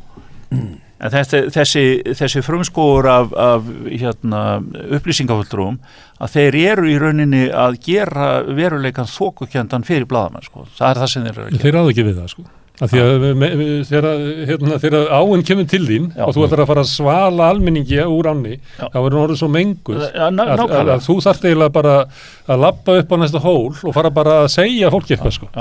Því það er eiginlega ekki hægt að byggja þetta á, sko, svo staðrindunum sem koma til þín. Þarna er kannski lausnin fyrir stjórnmálaflokkana, það er að reisa höfuð upp úr þessu og segja hingað og ekki lengra. Nú ætlum við að setja, það hefur alltaf verið sko verkefni stjórnmálaflokka sem að hafa orðið til svona spontant, svona úr grasrót í gegnum tíðina, að þeir hafa orðið svona apparat eða tæki til að efla þáttöku, draga til sín fólk, draga til sín stuðning og formúlera síðan sko hagsmunina, stefnuskrána, sko, fyrir hvað eru að berjast, og það þarf að safna þessu saman og það þarf að smíða stefnuskrá. Ég meina, þú tekur þátt í, og það er þetta sem er verkefni stjórnmálaflokka. Stjórnmálaflokkarnir gáðu allir út, sko, voru með fjölmiðil, voru með málgagn. Já. Allir er ekki með málgagn lengur, eða? Nei, það er ekkert sem að... Hvað er þetta, smugan var það svona síðast? Það var svona einhvað í gildi þess, sko. Samfélkingin ekki með neitt. Nei. En sko, núna getur vel verið að sko ef einhverjir rísa upp og segjast vera nýtt stjórnmálafl og ætla að rísa upp úr þessari þoku eða synda upp úr þessu mengaða fljóti sem þú kallar, svo sem er kannski ágætt samlíking, og segja bara, þið sem að hugsið bara 17 kyn íslenskunar og þið sem hugsið bara samkynhneigða og réttindi þeirra og þið sem að við eigum allt eitthvað sameiginlegt. Hvað er það? Já, hvað er það? Við þurfum öll að hafa sameiginlegt, við þurfum öll að hafa þak yfir hausinn, við þurfum að hafa atvinnu og við þurfum að geta sinnt börnum okkar og svo framvegis, sko. Já, einmitt. Já, við ætlum að samanast það. Komið á fundið að gerum eitthvað saman þetta. Fara upp á þennan hól, ég meina, það er kannski það sem að sósíalistarnir er að gera, Stefán. Það er dálítið athyglisvert að fylgjast með kosninga, svona, ef maður kemst bak við tjöldin, fylgjast með kosningabaráttu og þá sér maður í vaxandi mæli. Ég meina, við höfum dæmi það að, sko, stjórnmálaflokkar hafa í rauninni bara fengið auglýsingastofur eða almannatengsla fyrirtæki til þess að sinna bara verkefnum sem að áður heyrðu bara til sko kosningastjórnar og svo eru sko strategíufundirnir og það er búið að beita tækjum félagsvísindanna til þess að skilgreina markhópa og þarfum eftir göttunum, en sko uppleggið á slíkum fundum með þessum fulltrúum er aldrei sko að segja, heyrðu, þið eru stjórnmálaflokkur og þið eru hérna með þessa stefnuskrá og þetta er ykkar stefna, hvernig komumst við inn á það að segja fólki að það sé málið og samfara ágæti þess. Heldur er uppleggið það að bara nákvæmlega sama eins og verkefni væri að selja morgukort. Já, þá bara kemur og segir, við erum búin að átta okkur á því að þið eigið séns í konur á þessum aldri og karla á þessum aldri og fólk á þessu tekjubili og þá skulle ekki hugsa hina því að það er bara allt á verfitt og þetta fólk til þess að það kjósa ykkur, þá skulle ekki vera að tala þetta og ekki þetta og þurfið nú endilega berjast fyrir þessu, talið þetta, það er aldrei gott. Eða ekki neitt. Og þá er þetta náttúrulega komin. Já, þá er þetta aftur spurningin, ertu ekki búin að tapa dálítið mikið svona sjónar á grunnmarkmið? Það er stjórnmálinu eru bara búin að gufu. Er ekki bara best að kjósa Framsókn? Já, mér dætti í huga er ekki Egils Kristall, þannig að það sést hverju drekka Kristall. Ég spáði það verið næst, það sést hverju kjósa Framsókn og þá er það bara grænt fólk, aðdánavert fólk, það sést hverju kjósa Framsókn. Það er eitt reyndar hérna sem að stendur svo lítið í mér svona í hérna, og það er að hvaða eru í raun og veru, þú fyrirgefur mér Stefán þó ég segi þetta, en hérna hvaða eru í rauninni orðnir margir, og ég veit ekki af hverju það, hvað er í rauninni orðnir margir sko flokkar með svipmót eða framsóknarflokksins í landinu sko. Þá er sko að realpolitíkin, að hinn raunverulega framkvæmt stjórnmálana af hálfu vinstri grænna og áherslur og framsóknarflokksins, síðan var hann náttúrulega miðflokkurinn sem er að þurrkast út, hann var svolítið sér á parti hérna í ýmsum málum, en að sumuleyti náttúrulega sko sjálfstæðisflokkurinn þarna líka til viðbótar. Þetta eru svona þjóðræknislegir flokkar sem að halda mjög fast við hérna atriði í efnahagstjórn Íslands sem að mætti alveg taka til hérna grundvallar endurskoðunar. Finnst sumum, já. Já, sumum ekki. Og sumum ekki. Þetta er vandamálið við stjórnmálinu. Já. En bara má ég spyrja ykkur að því að þú tala hérna þetta er bara svo þetta er bara orðið svo líkt. Mér finnst þetta bara að vera einhvern veginn svona eins og 3 framsóknarflokkar í raunveruleikanum sko, með áhersla á ekki fara beint í Þorgerði Katrínu og taka upp á alls frasan hennar. Já, ég ætla að taka framsóknarflokkarnir 3, þetta er Þorgerði Katrín. Ég ætla að spyrja þetta upp á löngu því þú ert að tala svona þjóðerni og þjóðernis eða svona þjóðernis svipmót. Þá er ein ráðgáta í pólitíkinni sem er núna. Það er hérna Samfylkingin hækkar og enginn getur almennilega svara kannski af hverju það er. Góður formaður, hún lýsti yfir að Samfylkingin ætlaði að hætta að hafa Evrópumálin að efst á listanum. Þá myndi man ætla að það hefði skapast tækifæri fyrir Viðreisn að stækka, og hvernig Viðreisn er búin að láta síðan þá er alveg augljóst. Það geta eiginlega ekki talað veðrið án þess að tala upptöku evrunnar, en þeir stakk ekki.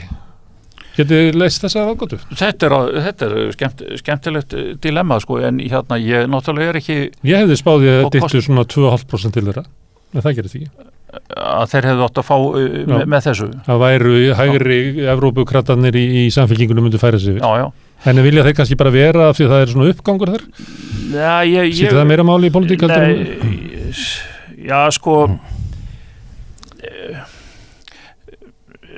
þetta er ekki bara krónan og aðild að ESB eða ekki, ég menna við erum 80-90% inn í ESB hvort er og allt það, en erum með okkar krónu og hérna, og ég finn alveg fyrir því að búandi í Danmörku og fæ tekjurnar hérna frá Íslandi, en hérna þetta er afstæðan til auðlindana til dæmis, og hérna sko hinn raunverulega pólitík, afstæðan til sem sagt stjórnunar og hérna gjaldtöku af auðlindum sem er náttúrulega afar mikilvægt og þýðingarmikið mál sko. Ég get ekki séð að það sé nokkur til dæmis núverandi stjórnarflokka sem ætli að gera nokkuð í því máli frekar, en það er svona einhvers staðar sofandi í skúffu eins og hérna eins og stjórnarskrármáli sko, þau hefur engin stjórnarflokkana áhuga á Bjarni var í þingin í dag að hæðast þessu. Hann sagði, þeir sem að eftir hrun sögðu að við ættum að taka upp evru og taka upp nýja stjórnarskrá, hérna, og sögðu annars færi allt hér til fjandans. Hvar eru þið nú? Við lifum við eins og blóm í eggi, kaupmáttur aldrei hærri laun heldur í Evrulandi. En svo að við Bjarni á mjög öll með að svara þessu. En svo við víkjum líka að upprunalega spurningin er náttúrulega í sjálfu sér hérna áhugaverð í fyrsta lagi, og hérna þá vil ég nú segja að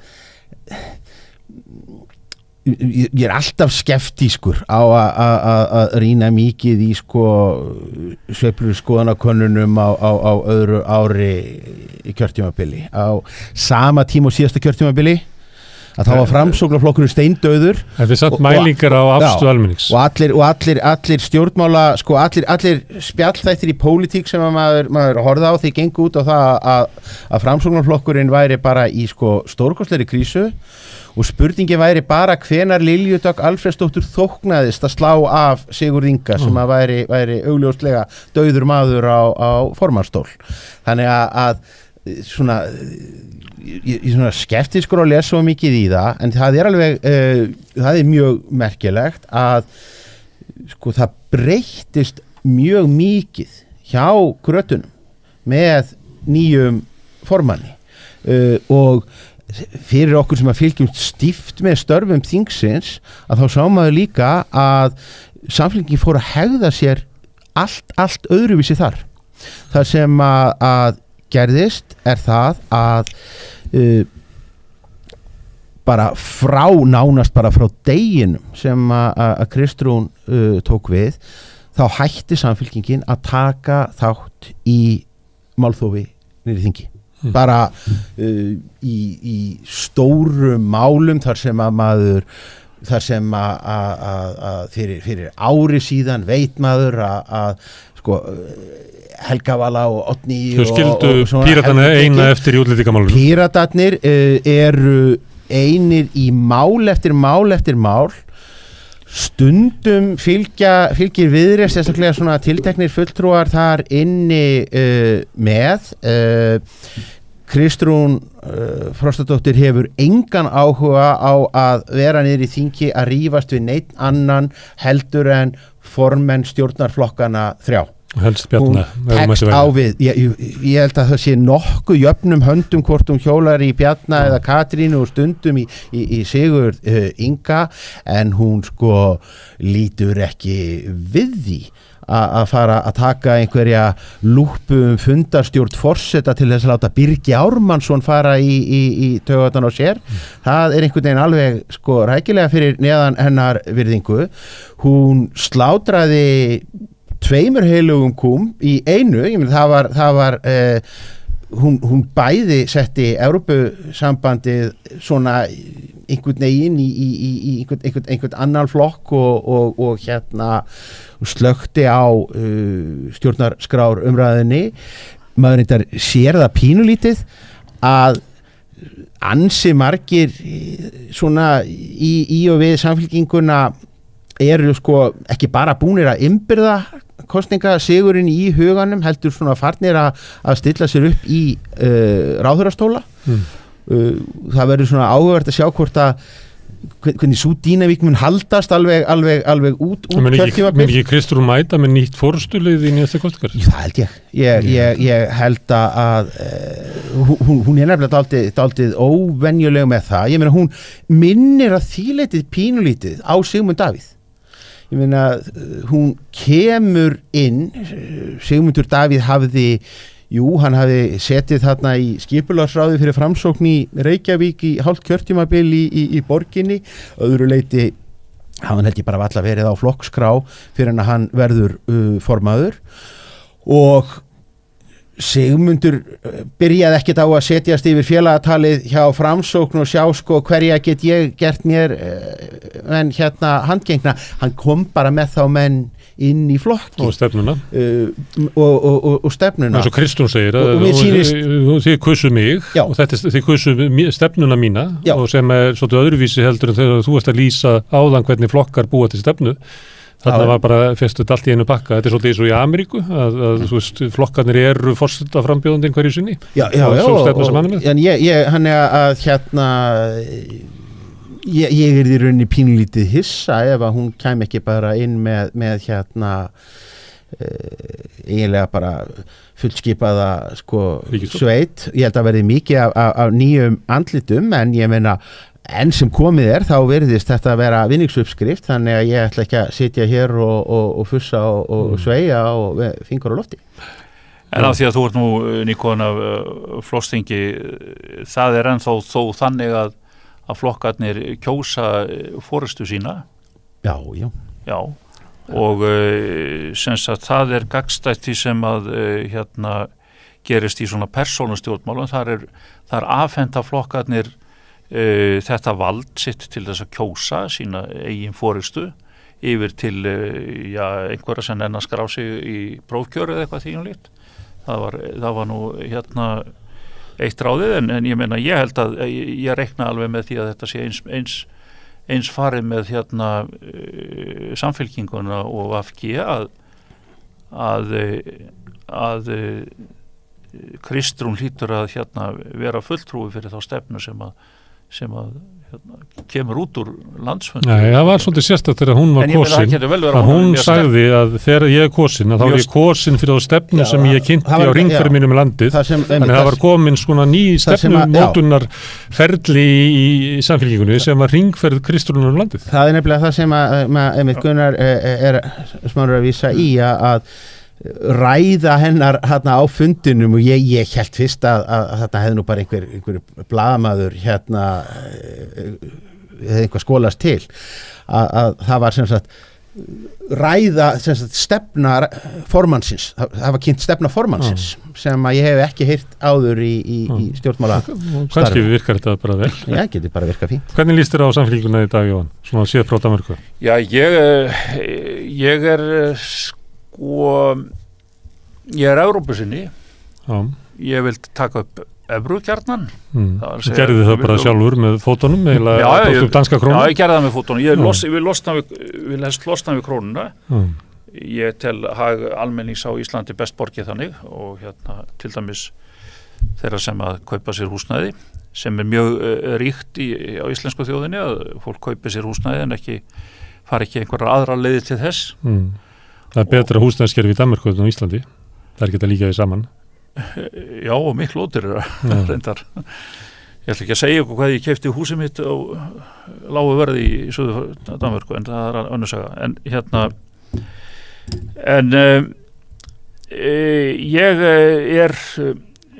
Ég er sem sagt í aðalatriðum sammála Samfylkingunni og var alltaf bæði verkalýðsinni og gamall allaballi meira segja, það var þannig vinstri maður.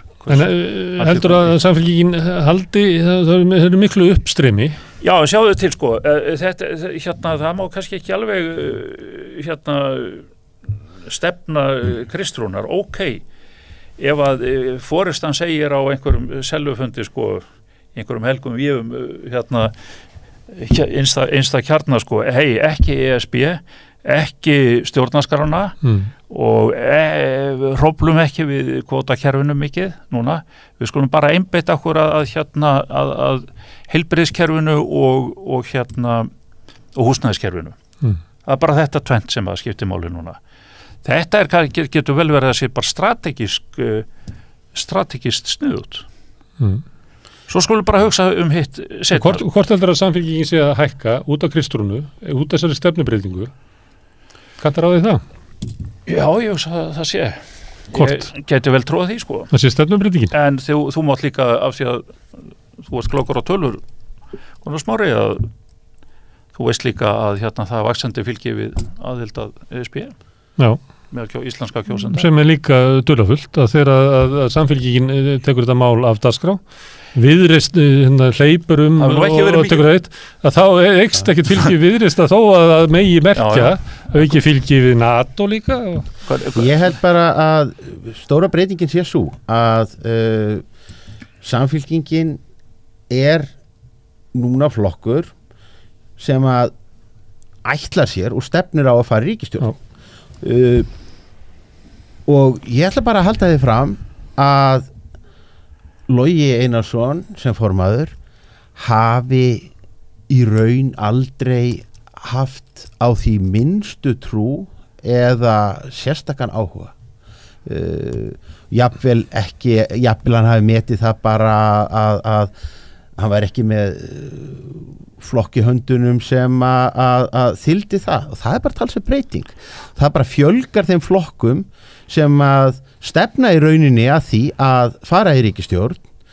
Það er ekkert allir flokkar inn á þingi sem að stefna því í raun og veru. Ég ætla að halda því fram að hvorki flokkur fólksins né Píratar séu flokkar sem að stefni að því í raun og veru. Já, Píratar svona undanferð.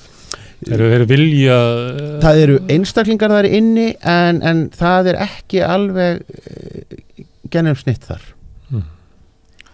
Herðu Pillar, ég verða að setja, það er afmælishátíð fremdan, Neytendasamtökin eru 70 ári í dag, ég ætla að tala við hann Breka Karlsson. Jóhann og Stefán, kæra þakki fyrir að stoppa hérna og tala erfiða pólitík, svolítið ruglaða pólitík sem við búum hérna við. Neytendasamtökin eftir augnablik. Með því að ganga í leigjendasamtökin styður þú baráttu leigjenda. Leigjendasamtökin eru fyrir alla þá sem vilja berjast fyrir réttlátu húsnæðiskerfi. Leigjendasamtökin.is. Samstöðin á öllum hlaðvarpsveitum. Rauðaborðið, Sanna Reykjavík, Samtal á sunnudegi og Helgispjall.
Eins og ég sagði á hann, þá voru Neytendasamtökin, afmæli í dag eru 70 ára.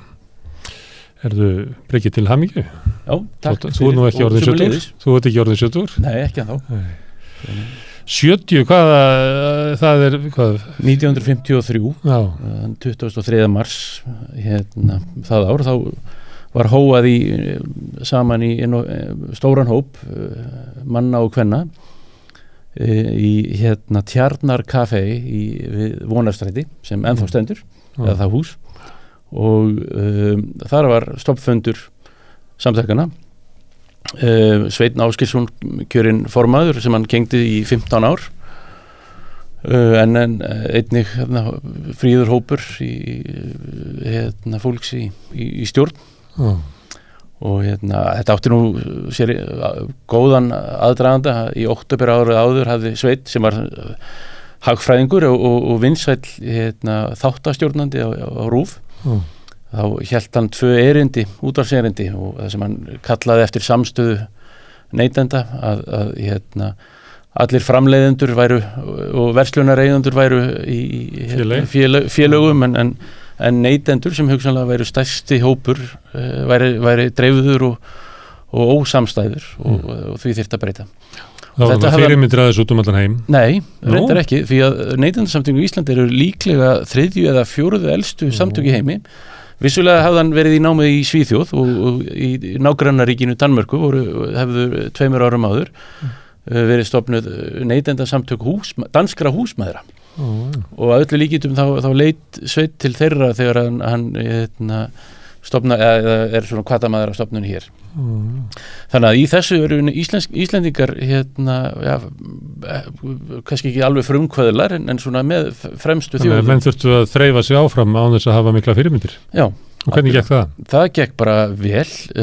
Fyrstu verkefnin voru svona að fá dagstimpla á kaffipakka. Menn voru að kaupa áður ársgamalt kaffi, en fyrsta máli sem Neytendasamtök fengu í gegn var það að fá dagstimpla á kaffi, og þess að hvenær kaffið var malað.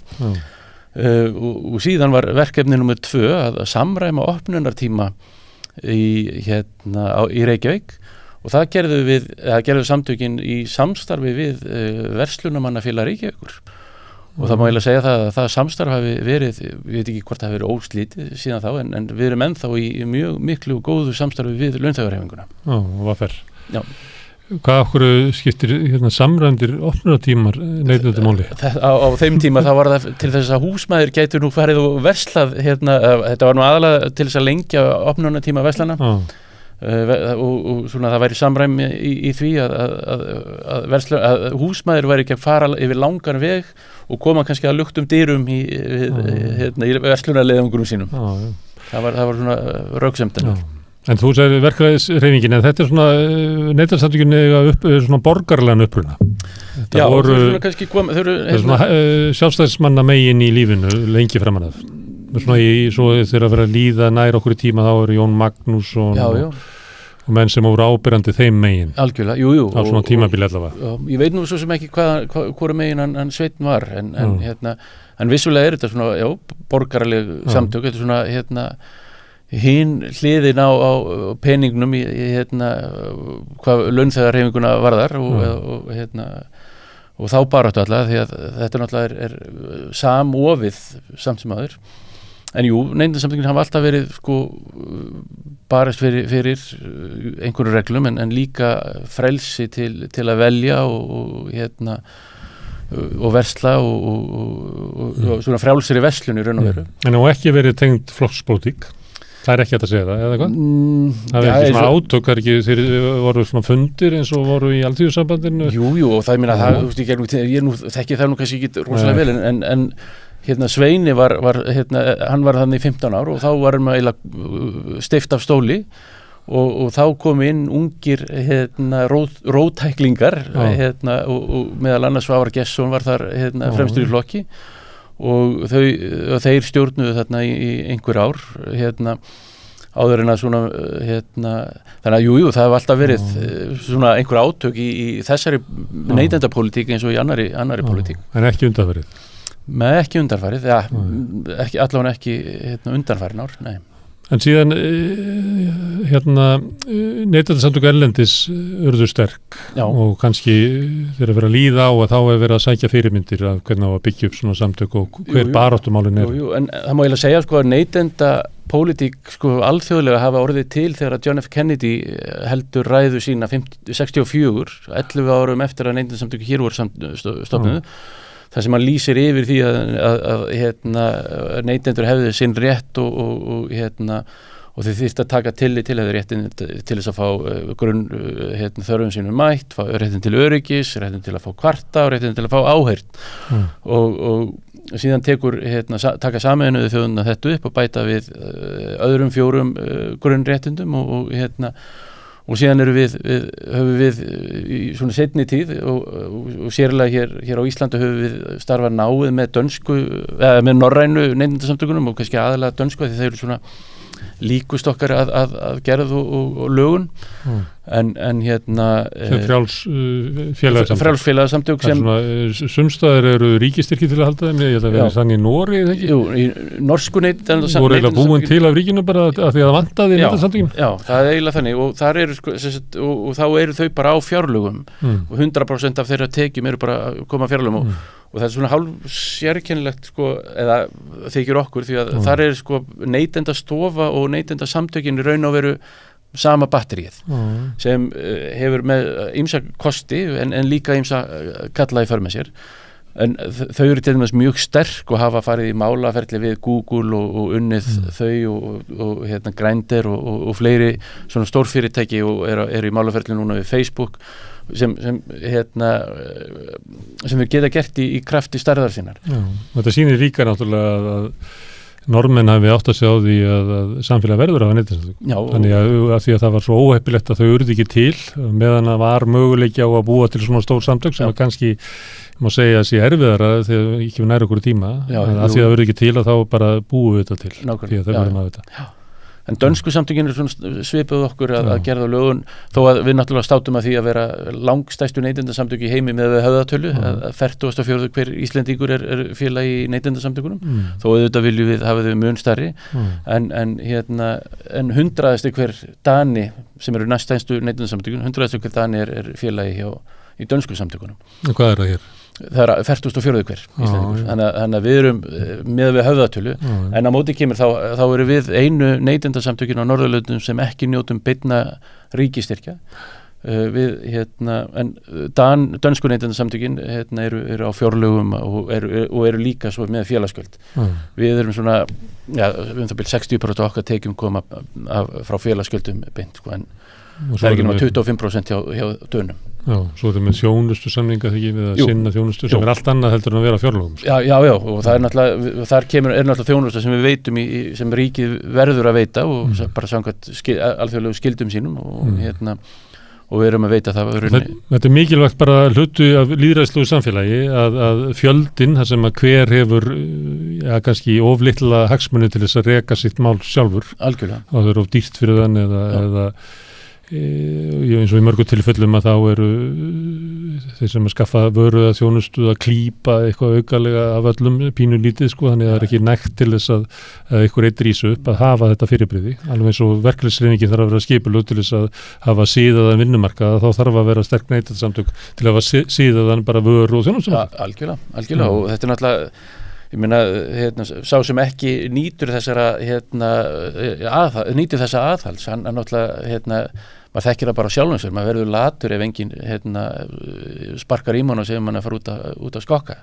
Og sama með ef að fyrirtæki og þjónustu aðilar veita eða fá ekkert aðhald, þá náttúrulega ganga þeir á lagið og það má eiginlega segja það að saga sko neytendaréttar sé nákvæmlega þannig að neytendur hafa aldrei fengið neinn rétt eða neinn réttindi gefins. Það hefur alltaf þurft að berjast fyrir þeim öllum og síðan þarf að berjast fyrir að halda þeim af því að það er alltaf gengið á þegar eitthvað bjátar á í hagkerfinu þá er alltaf fyrsta hugsun hjá mörgum í það minnst hérna er með réttindi neytenda göngum aðeins á hann við sáum þetta til dæmis í COVID þegar flugfargjöldin og pakkaferðirnar þá stóðu þið upp gáttu þið varið það? Já, við gerum það nefnilega og það átti að það var komið fram frumvarp sem átti að gera neytendur að lánveitendum ferðaskrifstofa sem betur fyrir var því hrundið og það var fundið miklu mun skynsamlegri leið þar að segja að það var bara stofnaður lánasjóður sem ríkið lánaði þá ferðaskrifstofan til þess að þeir getu endurgreitt ferðalöngum og í rauninni þá með því þá björguðu við ríkinu frá því að þurfa að greiða 20 milljarða króna sektir því að þessi örfáu ríki í Evrópu sem fóru þessa leið sem íslenska ríkið ætlaði að fara þau voru síðan látin greiða sektir til Evrópusambandsins vegna þess að þetta var náttúrulega gengur gegn samningunum evrópska efnahagsvæði. En ef við byrjum okkur saman aftur við önnur lönd að þá ert þú formaður í neytendasamtöku þar sem að eins og eitthvað myndi segja er anskotan engin samkeppni hérna sko. Þetta er bara fákeppni og einunguna fyrirtæki. Það er bara þannig, já, og þess vegna er ennþá mikilvægra að hér séu bæði sterkt stjórnvald neytenda stjórnvöld Neytendastofa, samkeppniseftirlit, fjármálaeftirlit og öll þessi eftirlit sem eru og þú hefur neitt haldið fram hér að fjármálaeftirlit væri ekki mjög neytendasinnað? Nei, því miður, það er bara skortur verulega á þar og meira þess að fann ég því stað í erlendri skýrslu sem var gefin út núna í janúar af erlendu ráðgjafafyrirtæki fyrir Seðlabankann að þar var fundið að því að peningastefnan væri í fínum málum og allt fænan dandi þar en neytenda það skorti verulega á í neytendamálum og við erum það er algjörlega sammála því. Og fjármálaeftirlitið á að vera neytendadrif? Á að vera bara neytendavænt.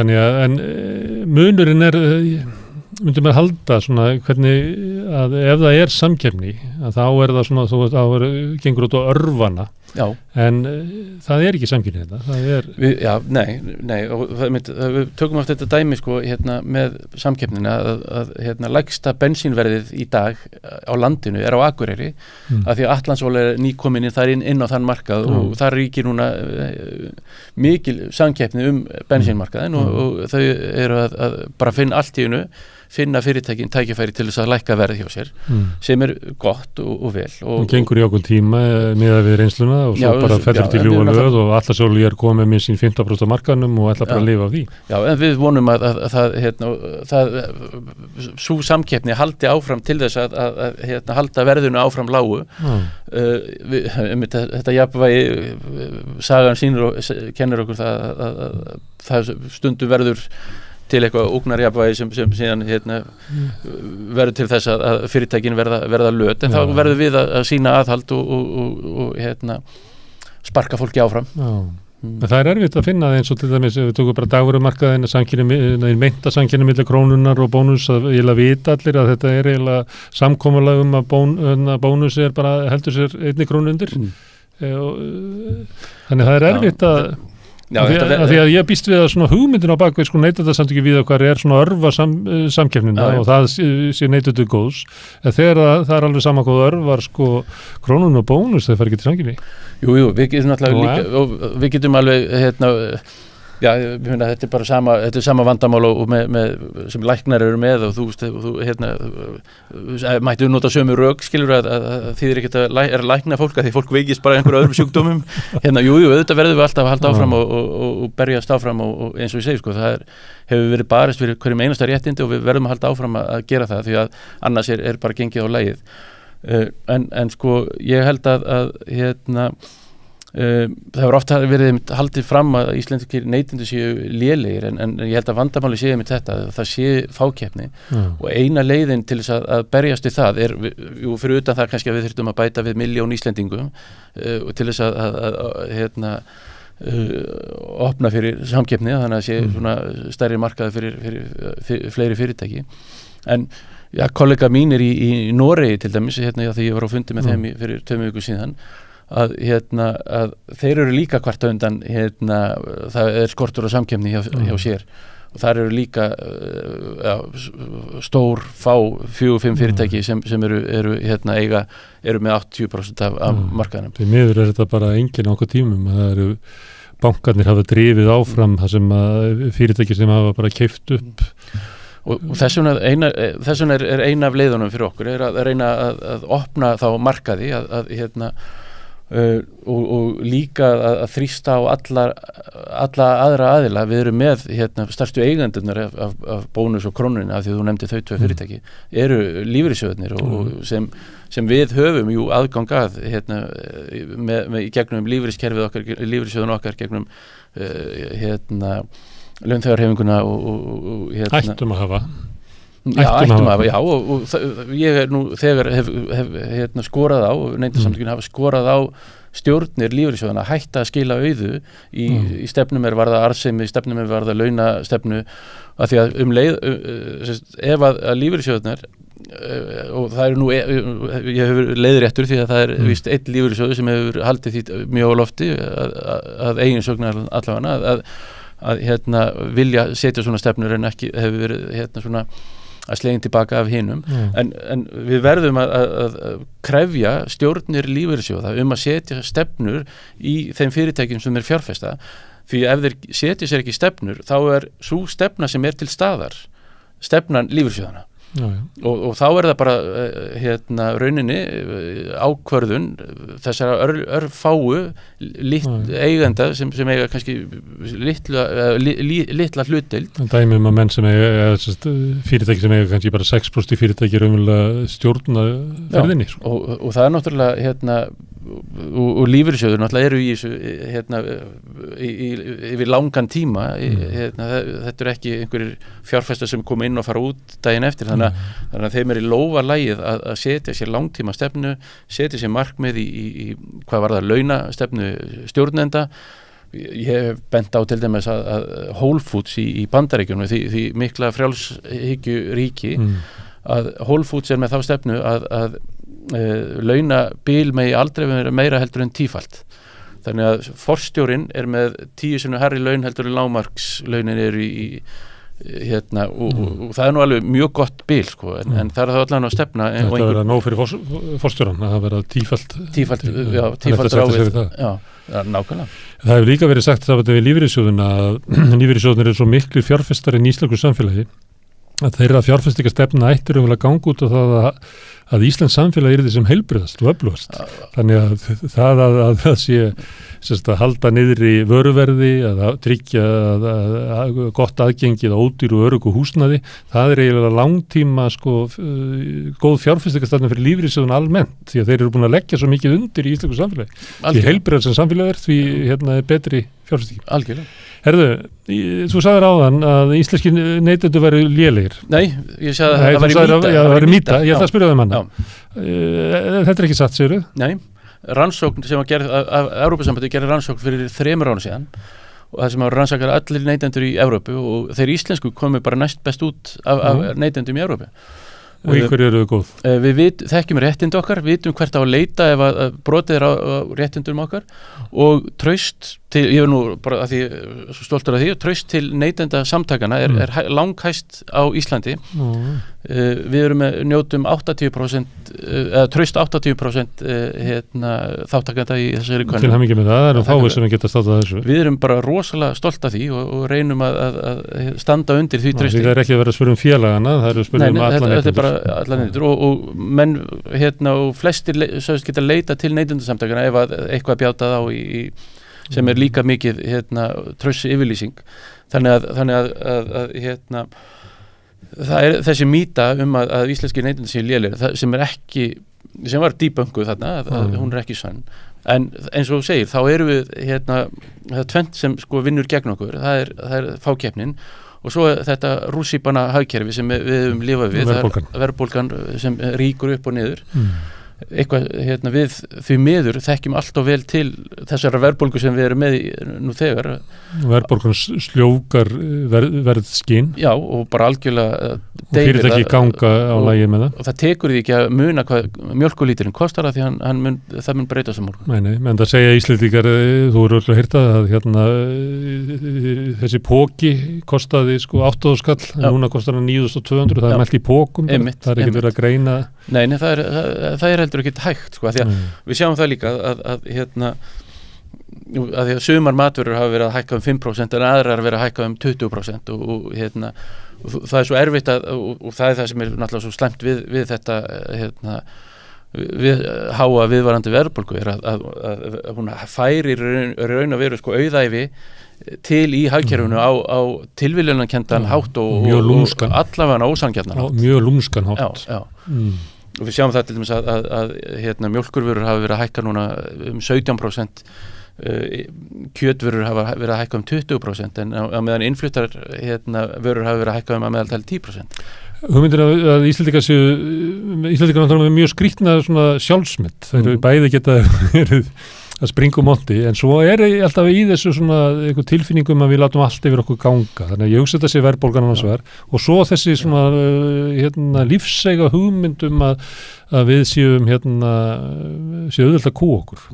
Ég held hvað segirðu við því? Í mínu fyrra starfi sem forstöðumaður fjármálaleysi, þá gerði ég rannsóknir ásamt öðrum víða heim og við vorum alltaf að koma vel út í fjármálalæsi í rannsóknum sem ég gerði, Íslendingar við vorum komið vel út í þekkingarhlutunum, þar að segja við þekktum réttindi okkar og kunnum á fjármál, kunnum á reikninga og allt þetta og við vorum að koma þar út á pari við þau lönd sem við viljum vera að bera okkur saman við norðvestur Evrópu en þegar kemur að hegðun og viðhorfi þá vorum við að koma út Suður Evrópa og Suður Ameríka það er þjóður sem við vildum bera okkur saman við í fótbolta en ekki öðrum og þegar við fórum að skoða hegðun í sambandi við fjármálalæsi er hvað er það bara hvernig þú hegðar þér í fjármálum hversu þegar þú lendir í vandræðum hversu líklegur ertu til þess að taka yfirdráttarlán eða taka smálán eða eitthvað slíkt glæfralegir og svona áhættu sækni hversu mikil eða lítil er hún og svoleiðis en það sem við vorum svona áður en ég hætti þarna þá það sem við vorum þessu lönd sem við vorum sambærilegi í áttu sameiginlegt var að þetta var allt fyrirverandi höfðu verið undir stjórn annarra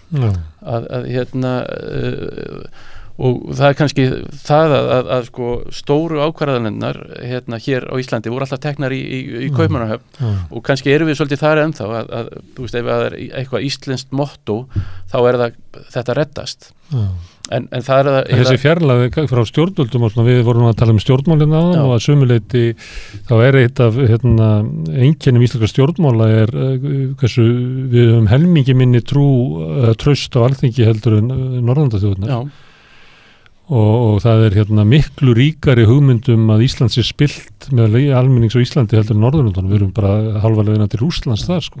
Þannig að við erum að sumuleyti þetta ekki kannski svipað eins og nýlendu aðrar fyrirverandi nýlendur sko?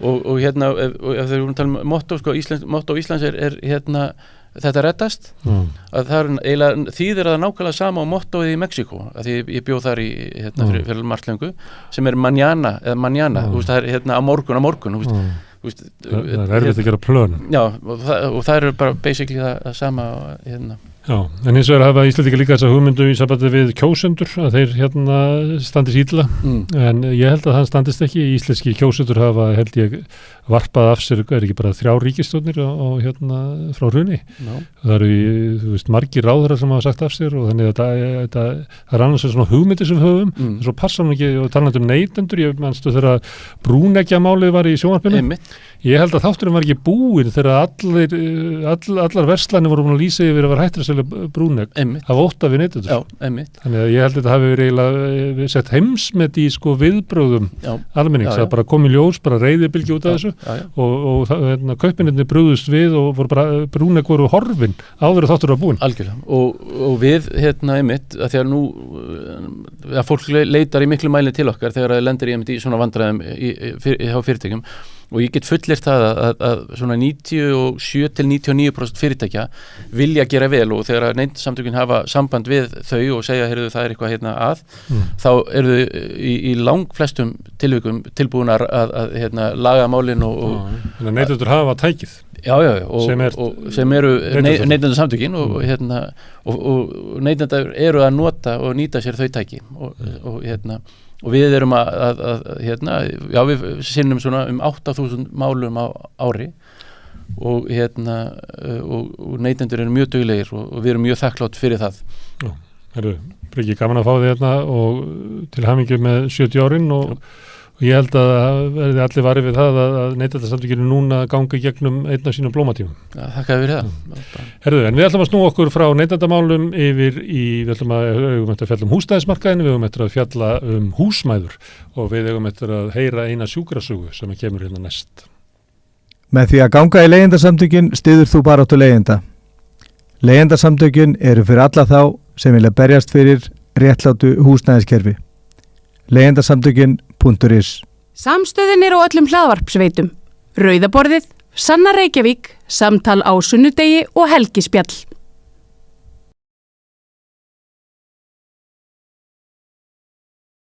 Já, við erum komin hérna undir liðin sjúkrasögur og ég ætla að heyra í honum Jóni Erni Pálssyni. Velkomin Jón. Já, sjálfbless. Við höfum svona aðeins verið að taka innslög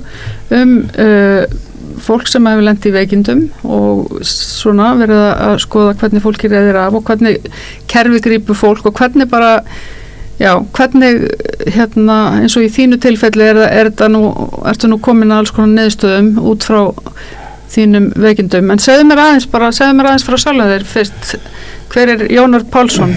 Þú svona fyrir veikindin sem þú ætlar að segja mig frá allavega, varstu ég aktífur maður? Já, mjög aktífur, ég stunda hestamennsku og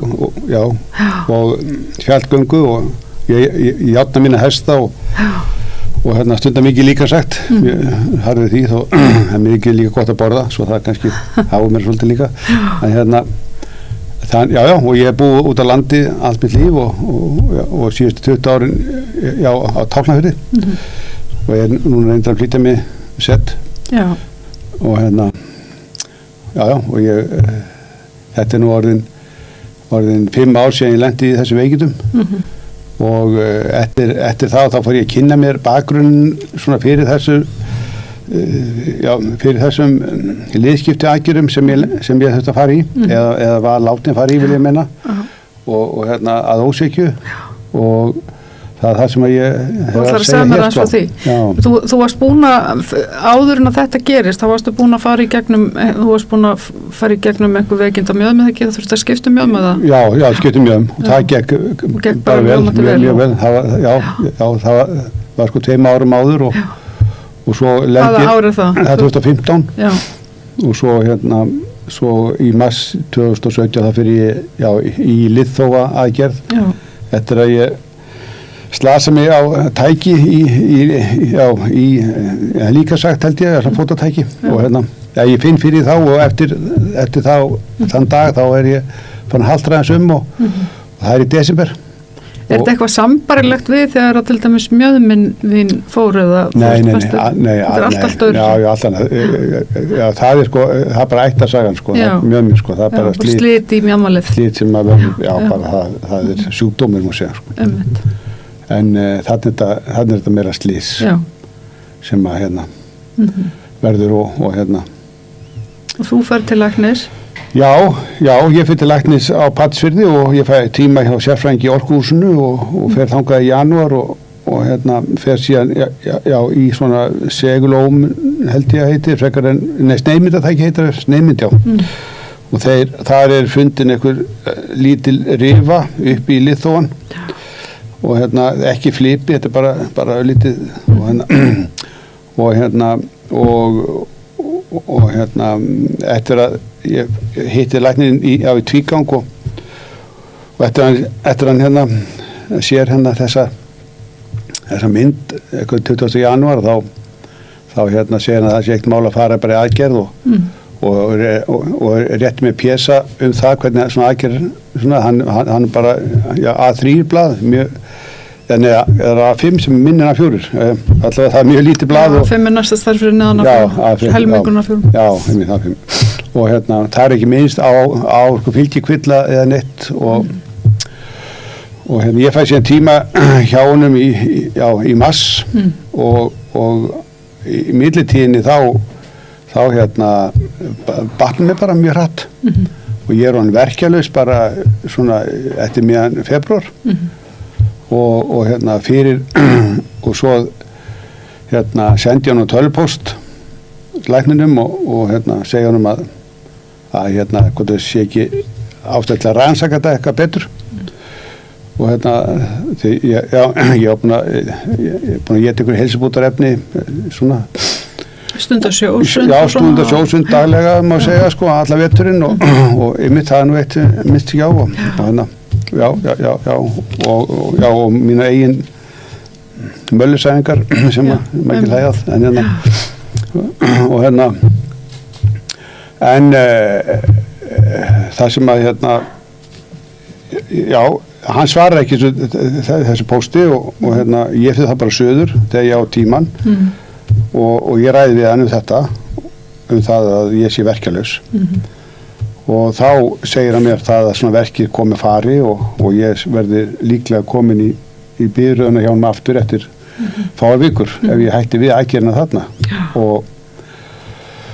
og hérna hann minnst þá ekkert heldur á neina fylgikvilla sem að væri nú alveg sérstætt að ætti að gera mér svolítið að því þegar ég er verkjalaus og hérna hvað átti ég að taka en hann og ég segi að ég þurfi allavega að vera konið vinna mánuði eftir á föstudegi og hann segi já það er nokkuð alveg víst að þú ert konið vinna mánuði og hérna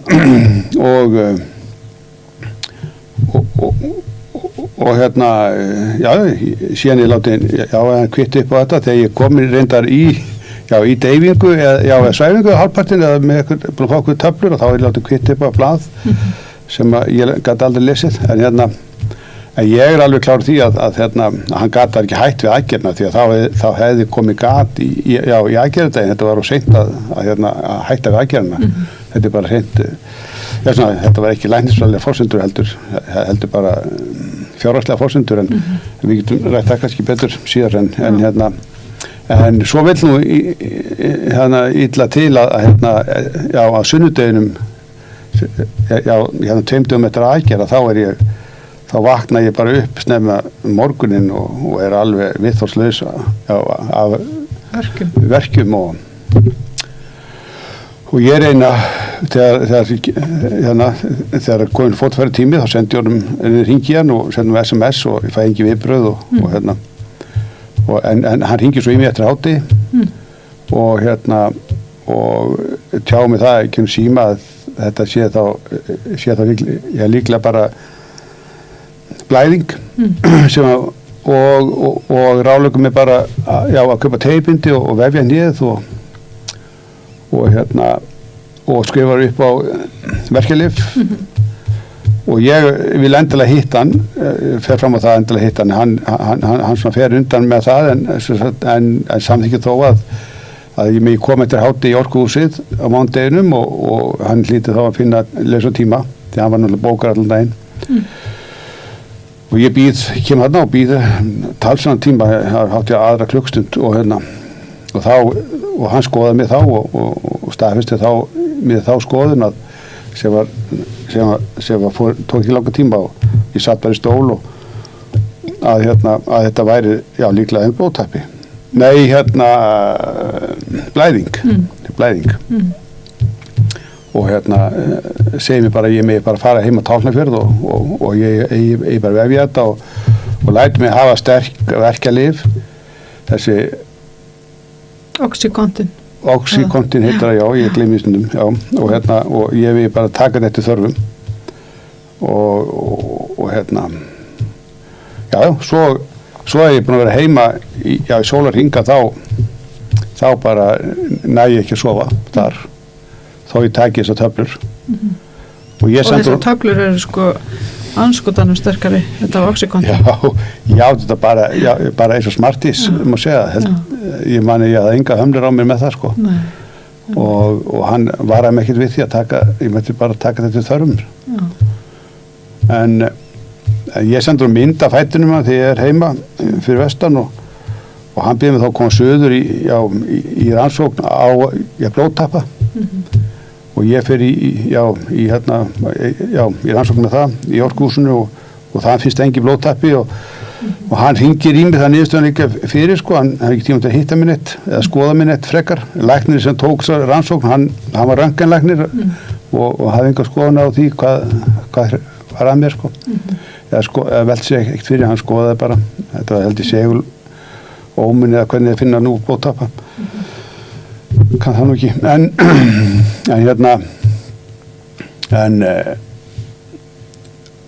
og hann hringir í mig læknirinn og segir mér að það ekki fundist blóðtappi og ég skulle bara halda áfram að taka verkjalyf og nota teipindi og reyna að harka þetta af mig bara og síðan líður þarna dagur ég er inni hjá tengdafóldrum mínum og þau líst nú ekkert á mig sko, fóturinn er alveg svo stokkbólgin alveg að tærnar eru orðnar uppblásnar alveg og neglurnar soknar og komstu í skó?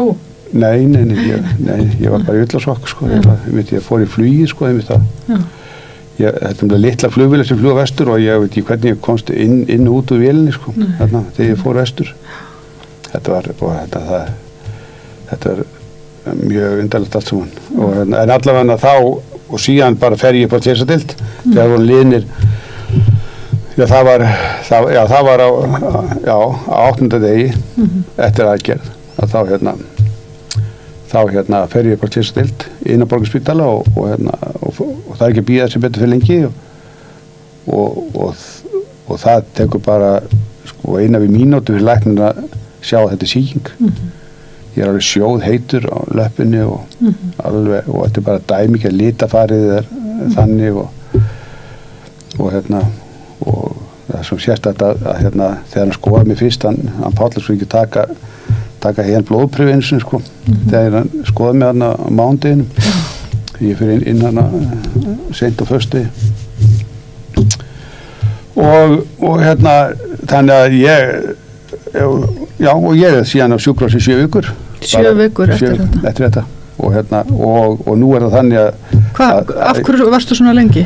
það bara tekur, það þetta skóla út nýð og það tekur viku og svo sko, sýklarlífi í 6 vikur og það allt í æð. Þannig að þú gæst ekki verið sendur vestur aftur? Nei, ég tók reynda síðustu vikuna fyrir vestan, á Patrísfirði. Fekk þá til að sangja því að það voru konið páskar og mér langaði nú að vera þar. Gat gengið með hækjur og nú það þannig að Þarna hefur náttúrulega ekki komist í vinnuna á föstudeginum eftir þetta. Nei. Ég var hann sjálfstæði verktæki á þessu tíma og ég misti samning sem ég var að vinna eftir sko. Hann rifti samningum og það var gríðalegt fjárhagslegt tap fyrir mig sko. Og nýðið ónýtt eftir þetta sko. Ég geng upp núna, með spelku og minn læknir í dag sem hann segir ég þurfa að fá nýtt nýja bara og það er ekki langt í það ég er að reyna að harka að mér ennþá og alls ekki sáttur með þetta sko, sérstaklega að bæði aðeins skildi að vera settur í aðgerðina aðdragandana þessu og svo eftir mála sko og eftir þetta fór ég að kynna mér þetta aðeins og með liðskipta aðgerðir og þetta var þetta tilkynnt til landlæknis og annað og það kemur ljósa þessar liðskipta aðgerðir sko þetta er mun tíðar aðgerðir hér heldur en Norrlöndum gríðarlega munar Liðþóaðgerðir? Liðþóaðgerðir sko. Þetta skiptur svo í 50 ára eldri og það var svo undarlegt eða sérstakt að tilviljun að með í lága spítalunum þá birti landlæknir einmitt skýrslu 2017 sína úttekt á mati á nokkrum aðgerðum hjá einkareknum sjúkrastofnunum og við kannski fáum að sjá mynd af tíðni aðgerða einkarekinni þjónustu 2007 til 2016 þar er sagt sko að sko fjöldi vísindagreina staðfesta það í viðurkenndum vísindaritum að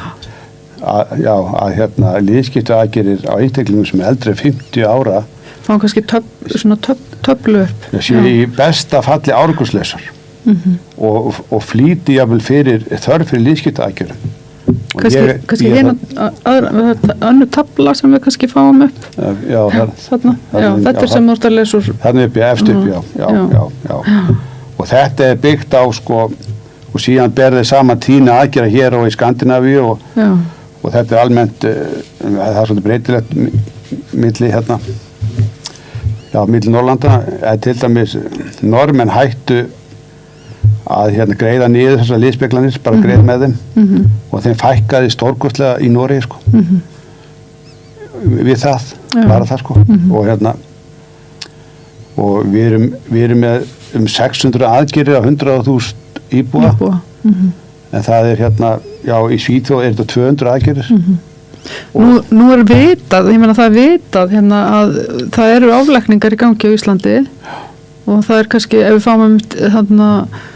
fáum upp kannski stöplaritið eða yfir hérna blaðsuguna og röri ísetningar í miður barna þetta er náttúrulega það vitað að þetta er til dæmis óeðlilega mikið af svona aðgerðum líka og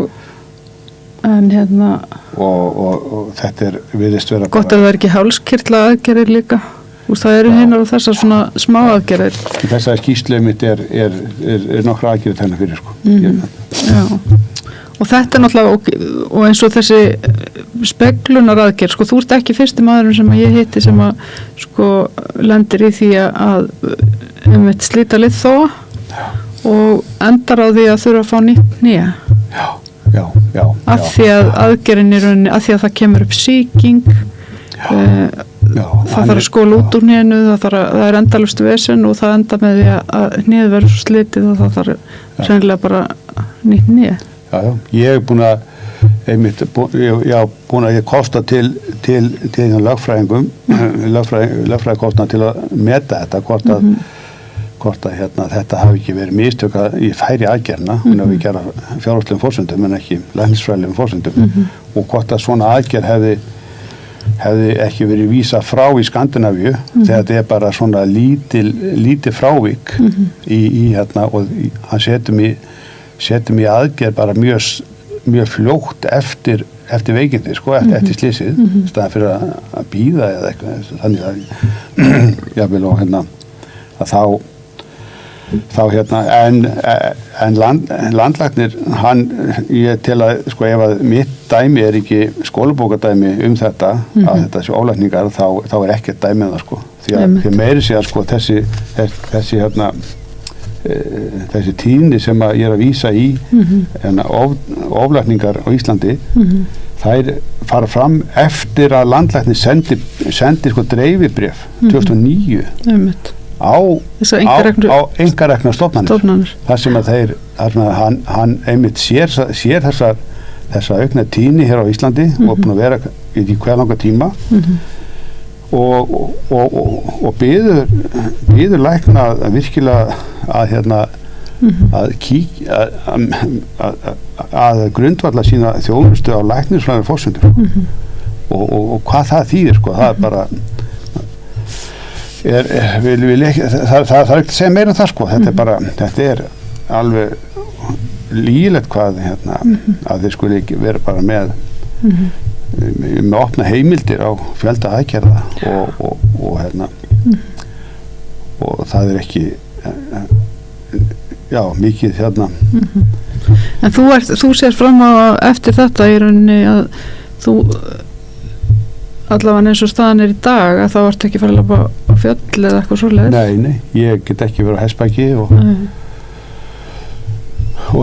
ég bara með virkilega það er bara ég get ekki ég ætla bara að breyta mínum lífsgæðum gríðarlega mikið þetta þannig að þetta er orðin hvað mörg ár núna sér? Þetta var 5 ár síðan 5 ár síðan?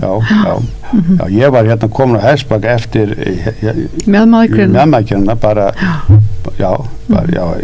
eftir 3 mánuði þannig að var þetta bara þetta er fjölskyldusport hjá okkur og ég veit ekki hvort það breytist hjá mér ef ég fæ mér ef þú fær nýð því svo er það líka áhætta náttúrulega að sumri landi því að fá að líka minn hafni svo heyrir maður sögur að því þetta er ekkert spennandi maður er ekki smekkur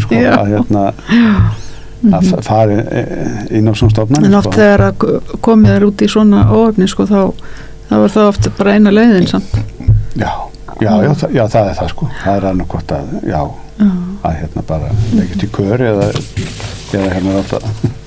setja í sér stáli en ég er samfærum það að reyndar þessi kvörtun og mín meðferð það breytir til dæmis verklæðinu hjá þessar stofnun sem að sambandi við upplýsingar til sjúklinga fyrir aðgerð og annað, ég hef heyrt af því Þú hefur heyrt af því, þannig að fólk er að fá meiri svona fræðslu og þetta sé áhætta og eitthvað svolítið að sé fylgjikvilla það sé ekki bara fólk þurfa að lesa hugsanir eða lesa heima það þarf að fá upplýsingar frá læknum þetta Það er alltaf algengt að maður þarf einhvern veginn sjálfur að bara vera eða sem sagt bara afla sér upplýsinga eins og maður væri læknir í hverju einu þegar þetta er alveg ekki nóg gott Ég er alveg gapandi yfir þessa meðferð sem ég fekk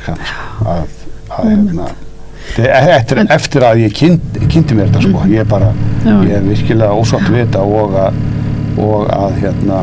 og landlæknir hafni því að þarna hefur ég gerð mistök hann hafnar því hann segir það bara að ekki verið nein mistök ekki verið nein mistök en þú hefur samt þó ég hafi verið verkeflaus þú hefur sótt sem sagt einhvern bótarétt samt einhvern slisa rétt út frá þessu eða ekki já en Og fékkst það í gegn? Já, ég fekk það í gegn sem sagt á grundvelli sjúklingatrygginga. Já, sem komið bara eftir aldamótin. Já, ekki læknamistaka? Nei, ekki læknamistaka. Nei, engin mistök viðurkennd í þessu máli. Nei.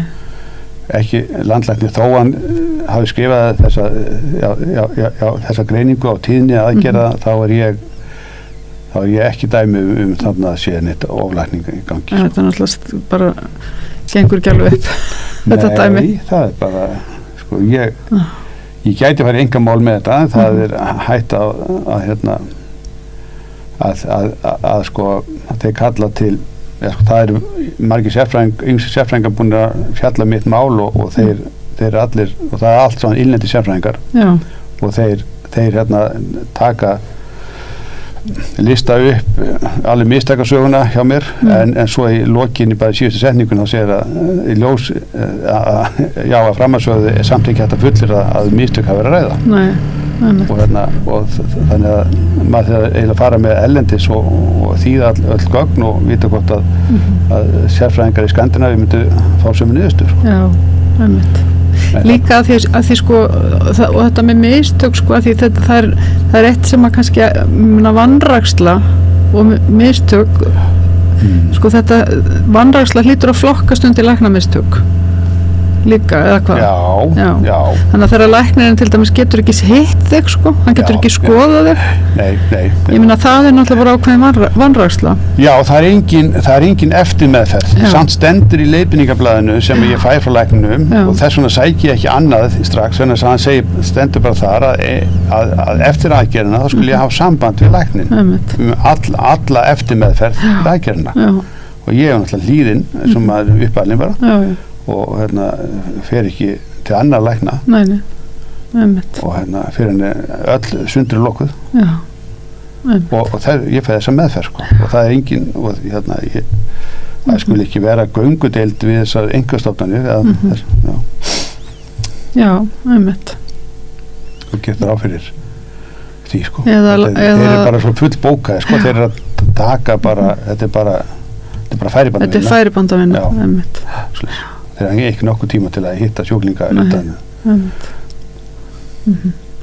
En hvað er framundan hjá þér núna? Ætlar að ganga eitthvað meira fram í þessu máli? Nei, ég er búin að landlæknir er búin að hafna í tvíganga nokkuð mistök hafi verið gerð. Já, þannig að þú ætlar ekki að láta reyna á það neitt í einhverjum málið? Ég er bara, mér vantar einhver sem er tilbúin að fjármagna eða skoða mín gögn og taka til þess að sína fram á að það er vel að brjóta þetta kerfi, sko, innanfrá eða utanfrá, annarkort að það skuli vera svona mikið sjálftaka í gangi er yfirgengilegt, sko, og það bitnar á almennum opinberum sjúkrastofnunum að allt þetta fjármagn sé fyrir einkastofnanir.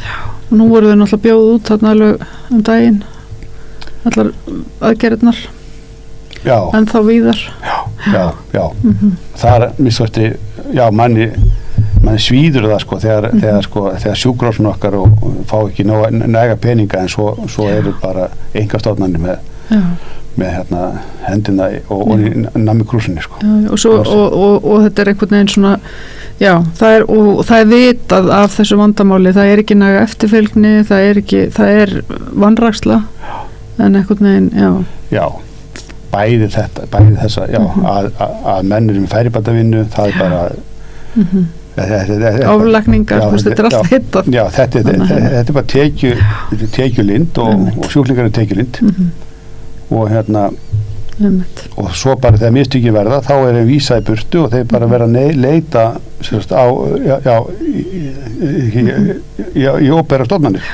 Það er engin eftirmeðferð að fá hjá þessu einhverjum stofnunum. Nei, líka vanandi, sko, greininguna, það er eiginlega, sko, undarlegt, sko, að þú þurfur að fara til dæmis, þú ert búin að skemma eitthvað hann í hnén þér er illt í því, þú ferði myndatöku og viðtal, en þú þarft að fara til skurðlæknis.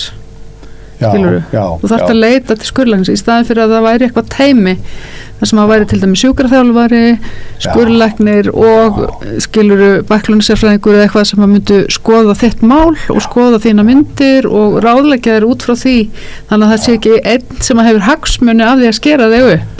Já, tekið bara hinn og klára tekið, sko. Það var alveg gasalegt að ég skuli vera verkjalaus og hann og samt vill hann að þú farir undir hnífinn. Já, það er alveg gasalegast. Það er svakalegt, já. Það er það sem er. Það, og ég seti eftir með ónýtni og bara lífsgæðin bara farin, sko. Heyrðu, ég bara þakkaði kærlega Jónard fyrir að koma og segja okkur þessa sögu og og gangið er bara allt í haginn. Ég vona að ef þú fari nýtt nýja að það gangi betur fyrir sig að þú lendir ekki í einhverju veseni með þær aðgerðir áfram. Já, maður heyrt sögur og maður ekki öruggur með það hvernig það farið. Heyrðu, og við verðum hér aftur í næstu viku með fleiri sjúkrasögur. Takk fyrir. Samstöðin er á öllum hlaðvarpsveitum. Rauðaborðið, Sanna Reykjavík, Samtal á sunnudegi og Helgispjall. Er rétt að greiða lágmarkslaun fyrir hámarksábyrgð? Til að manna mikilvægustu störfin þarf mannsæmandi laun. Efling stéttarfélag. Með því að ganga í leigjendasamtökin styður þú baráttu leigjenda. Leigjendasamtökin eru fyrir alla þá sem vilja berjast fyrir réttlátu húsnæðiskerfi. Leigjendasamtökin.is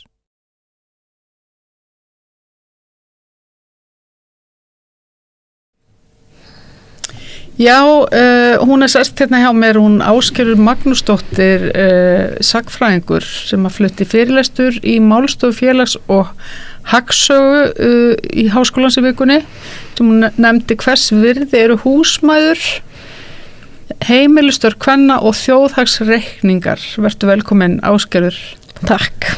Heyrðu, þú fjallaðir þarna hvernig ólaunuð heimilistörf kvenna ólaunuð heimilistörf einkenndu líf kvenna á fyrir hluta 20. aldarinnar og svona hvernig þjóðhagsreikningar eru í rauninni án þessara vinnu kvenna kannski ekki alveg réttir. Segðu mér aðeins frá, þú vannst þessa rannsókn í rauninni í BA-náminu þínu?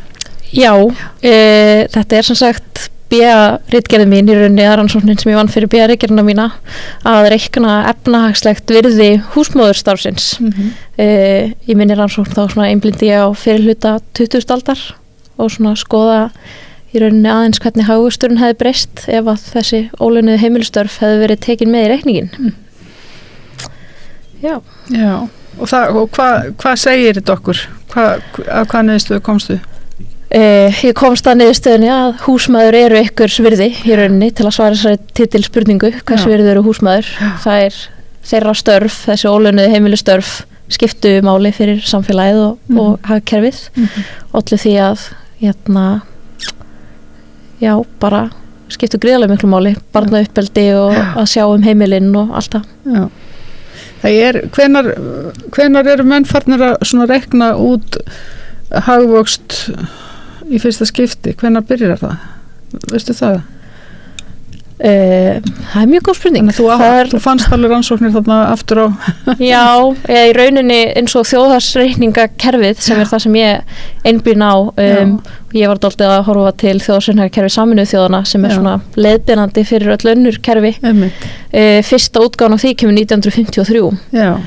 En auðvitað tilraunir með að reikna landsframleiðslu og hagvöxt og allt það fer alveg aftur á 19. öldina og alls konar gögn til en ekki mikið verið að reikna þennan hlut í rauninni og hann er útilokaður. Þetta er ekki með í þjóðhagsreikningakerfinu en þann dag í dag sko. Nei, en ég skilst að eitthvað ríki voru ekki hvað norðmenn? Jú, að gera tilraunir til þess? Já, það hafa verið gerað nokkrar tilraunir eins og mín rannsókn.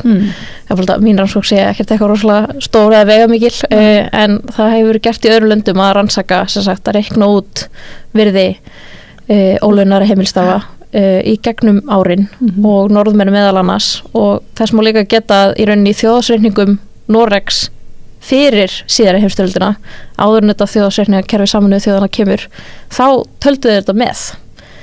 Þeir sem sagt, vissu þetta hefði jákvæða áhrif á hagkerfið og fannst þetta var hluti á rauninni framleiðslunni og ákvaða að hafa þetta með í sínum útreikningum, en svo kemur alþjóðlega kerfið og það hefur það ekki með og það hættu Norðmenn að telja þetta með, af því að þau vildu vera svo hinnir. Já, þeir hafa kannski lent í svona eitthvað vandræðagangi með að bera sig saman við önnur lönd eða önnur lönd kvartað eða hvað, eða heldur það hafi verið, var það þannig að þeir bara vildu ekki vildu vera eins og hinnir eða? Já, það er mjög góð spurning, ég er ekki alveg klárað því en það er alveg líklega bara samanburðurinn, það er náttúrulega það hlýtur að vera samanburðurinn sko, þeir hafa ekki verið þá með sömu gögn í rauninni. Já, stór hluti, eða þú veist, ekki stór hluti en svona einn af tilgöngum þjóðarsreikninga er náttúrulega bara sér samanburður á milli landa. En svo þegar konur fara að fjölga út á vinnumarkanum, þá náttúrulega fara þeirra vinnuframlag að skila sér líka. Já. Þeirra sem út á vinnumarkanum, svona smám saman, en ekki samt heldur tekið með þeirra hinna sem eftir eru heima með heimilinn. Já, það er þannig að við erum alltaf með þessa skekkju samt. Já. Og núna er ennþá, ég meina, er vita hvað til dæmis stórt hlutfall af vinnuframlagi sem slíku fer fram inn á heimilunum. Það er dálítið svona mismunandi að fyrir pínu eftir hvernig útreikningunum er háttað, hver niðurstaðan er, en svona almenna niðurstaðan bara í heiminum er að ég veit ekki hver stór prósent af vinnuframlæginu fer fram á heimilunum en að landsframleiðsla hagvöxtur myndi aukast yfir 25% að minnstakosti ef þetta væri talið með sko. Ætli það sé ekki svona van áætluð tala samt? Það er spurning sko, það geti alveg vel verið og fer náttúrulega rosa eftir bara löndunum og hvernig staðan er. Hérna í gamla daga meðan að sko konur voru að hugsa börnin og allt þetta að þá þá var þetta náttúrulega bara fullt starf að vera húsmóðir. Já, og þá er þetta náttúrulega hærri tala á þeim tíma út í að þá er það líka sko þá eru þessi svona nútíma þægindi sem við lifum í dag eins og bara leikskólar og svoleiðis eru ekki konur til sögunar beint. Þvottavél er vel ekki til og eitthvað. Já, alls konar þjónustustörf og allt það. Já, og það er í rauninni svona það sem leiðir til þess vegna er talað hennan ofmetna hagvöxt á 20. öldinni sérstaklega rosalega mikið í Norðurlöndunum. Það er talað hennan gífurlega hagvöxt sem átti sér stað á 20. öldinni og hluti af þeim hagvexti eru konur að sækja í auknum mæli á vinnumarkaðin og ofta í störf sem fóru fram áður inn á heimilunum eins og bara vinna í leikskóla eða hjúkrunarheimilum eða álíka en þær voru að sinna sem störfum áður og þær voru að gera það sama en það var bara ekki verið að telja það með. Nei, það er verið að ofmeta hagvextin. Já, þannig að það kannski svo tala er kannski fengin í dag þessi 25% með því að skoða sko hver hagvextur út frá en þetta reiknast þetta sem hagvöxtur? Þú veist eins og störf, ég meina það græðir enginn á þetta er í rauninni þjónusta sem er veitt. Þetta er þjónusta sem er veitt. Það er akkurat svona það sem er flókna við þetta og ástæðan fyrir þetta er ekki í rauninni reikna með og ástæðan fyrir þetta er allt svona pínu áætlun. Er þetta þjónusta sem er veitt og þeim fylgir engin peningastraumar inn á heimilunum. Húsmóður fær ekki borgað fyrir að sjá börnin sín eða elda matinn eða neitt þannig á meðan ef hún væri að vinna á leikskóla að vinna í eldhúsi þá fengur þetta laun og þannig reiknast það inn í þjóðarsreikninga inn í landsframleiðslu. Það eru peningastraumarnir sem er verið að fylgja. Já. En landframleiðslan sem slík, hvernig hún er reiknuð út sko? Að því þú veist, er það bara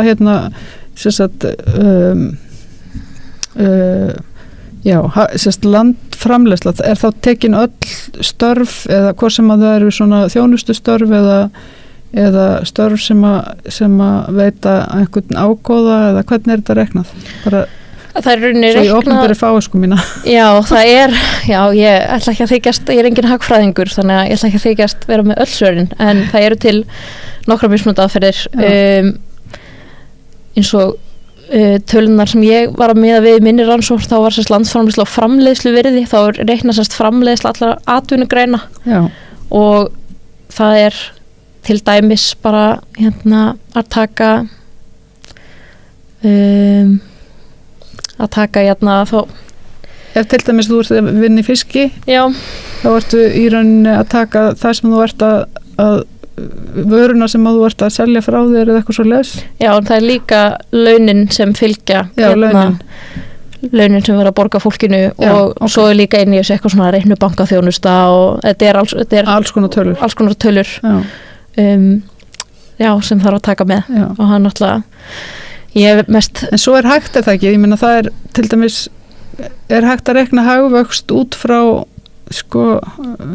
einhverju öðru heldur en svona beinhörðum peningatölum, þú veist, hægt að rekna hann út frá bara svona almennri velsæld eða hvernig fólki líður eða Nei, þá ert að mæla í rauninni velferð en ekki hagvöxt. Það líka eitt af svona rökunum fyrir því að þessi ólaunuðu heimilistörf eru ekki tekin með í reikningin í svona hagtölum eins og þjóðarsreikningunum að þjóðarsreikningar eiga ekki að vera mælikvarði á velferð. Það eru til aðri mælikvarðar eins og OECD mælikvarðin og svoleiðis sem fylgjast með þess áttar en þjóðarsreikningar eru vissulega svona vísbending velferð. Já. En hvernig eins og núna til dæmis við erum að koma með þessi störf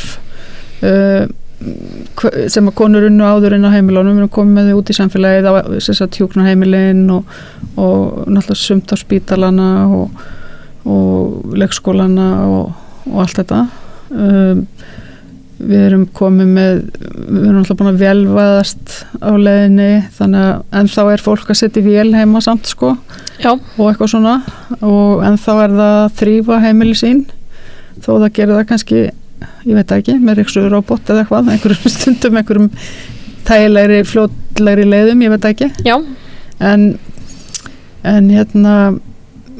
ég svona velta fyrir mér hvernig ef að við metum svona virði þessara starfa í dag væri í rauninni ekki ráð að gera það og ættu við í rauninni ekki alltaf að taka þetta með í reikningin? Já, það stór spurningin. Það ekki allir sammála það í rauninni. Það samt sem áður þetta ekki tekið með í reikningin í dag en þetta tekið með í eins konar fylgireikningum á mörgum stöðum og það það sem Sameinuðu þjóðirnar hafa rauninni mælt með í smá tíma og það kemur fram sem ákveðin málamiðlun sem við þessari gagnrýni sem hefur verið til staðar í áratugi að þetta sé ekki talið með og þá sem sagt til 2 eða 3 mismunandi aðferðir til að reikna virði þessara vinnu. Það til dæmis sem færist í aukarnar núna svona tímareikningar, sjá hversu miklum tíma fólk eyðir í hvaða störf, hversu mikinn tími fer á viku í að þvo þvott eða þrífa eða elda eða barnauppeldi eða svoleiðis og það alveg að skila sínu að vissu leyti og að færast í aukarnar og mikið af svona mjög virk umræða sem hefur verið í gangi seinust ár varðandi nákvæmlega þetta en hvort þetta verði tekið með í svona formlega tölurnar þar segja þjóðarsreikningarna sjálfa sé ekki fram að muni gerast á næstu árum en það þetta oft svona áætlanir og þessum í rauninni tala fyrir þjóðarsreikningunum vil að meina að þetta hafi svona áhrif á notagildi þjóðarsreikningana því að þjóðarsreikningarnir eru notaðir í akkurat samanburð á milli landa stefnumótun stjórnvalda fer rosa mikið eftir þjóðarsreikningum en að samanskapi þá eru þeir sem vilja þetta sé tekið með benda á að ef að stefnumótun stjórnvalda notar stjórnvöldur að notast við þjóðarsreikningana þá ættu þetta að vera að tala með til að sé vera að taka tillit til þessara hluta samfélagsins líka. Já, einmitt. Við vorum að ræða hérna fyrirlesturðinn hérna í sósíalískum feministum eða hérna í feminista fréttum hérna á dögunum í Sara Stef og þar skoraði ég sko á hana Katrín Jakobsdóttur sem að tala mikið fyrir feminisma að taka þetta með inn í þjóðhagsreikningin hérna á Íslandi að því mér finnst svona liggja beint við að þetta eigi bara að vera tekið með og einhver þurfa að byrja á því ég meina það, einhver þjóð þarf að byrja á því að gera það það ekki, ertu ekki sammála því ég meina til ef það á að gera það eða ef það ætti að sína fram á þetta þá þarf einhver að byrja Já, algjörlega og þetta vissulega alveg tekið með svona í þessum fylgireikningum sumstaðar það sem væri og það væri mjög áhugavert að sjá þessu svona allavega þessu væri veitt meiri athygli að það væri reiknað út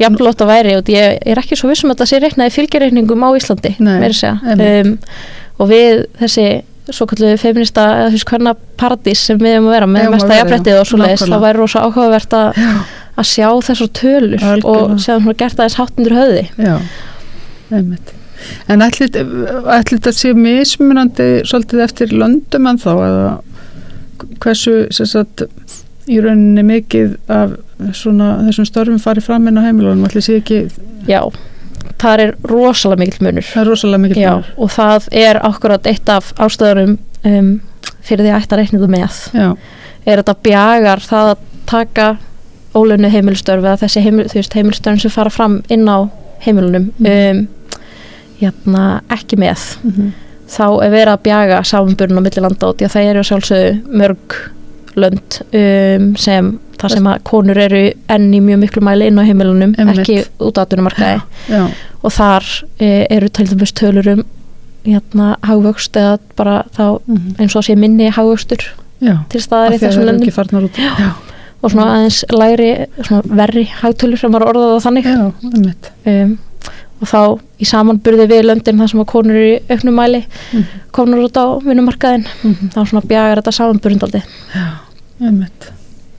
En það er talið sér út að þessi 25% af Já, það er svona sirka svona áætlun að þetta myndi auka landsframleiðslu sirka svona 4% Já.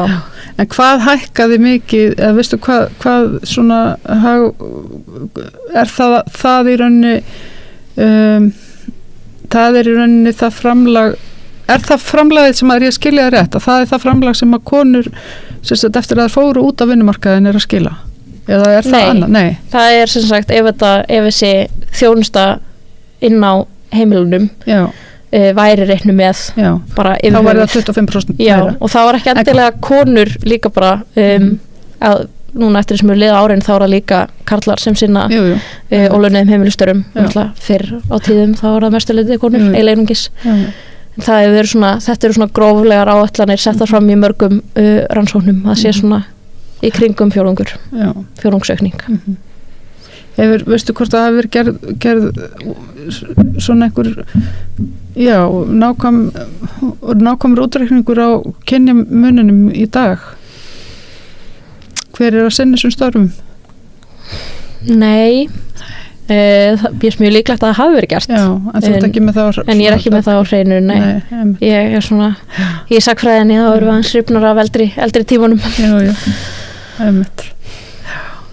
Herðu, en þetta er alveg brjálæðislega forvitnilegt allt saman og ég líka einmitt að spá í bara hvernig hagvöxturinn hann fór að auka smá saman þegar konur fara út á vinnumarkaðin veistu hvað hann er mikið hærri í dag heldur hann var svona ef að tekið bara svona inn í myndina að konur hafi farið út að vinna cirka bát hlutfallið ég er ekki alveg með á hreinu það er það er leiðilegt að vera að spyrja fólk út í tölur líka tölurna geta verið dálítið þurrar og breytilegar en þú ætlar að halda áfram að skoða þessa hluti, ekki satt? Jú, það er svona á planinu í einhverju mynd það var rosalega miklir möguleikar til staðar í rannsóknum af þessu tagi. Já. Það rosa mikið sem eftir að rannsaka bara konur í hagkerfinu, efnahagslegt framlag kvenna í gegnum söguna. Konur, þess að bæði bara þessi ólaunuðu heimilistörf og líka bara konur á atvinnumarkaði.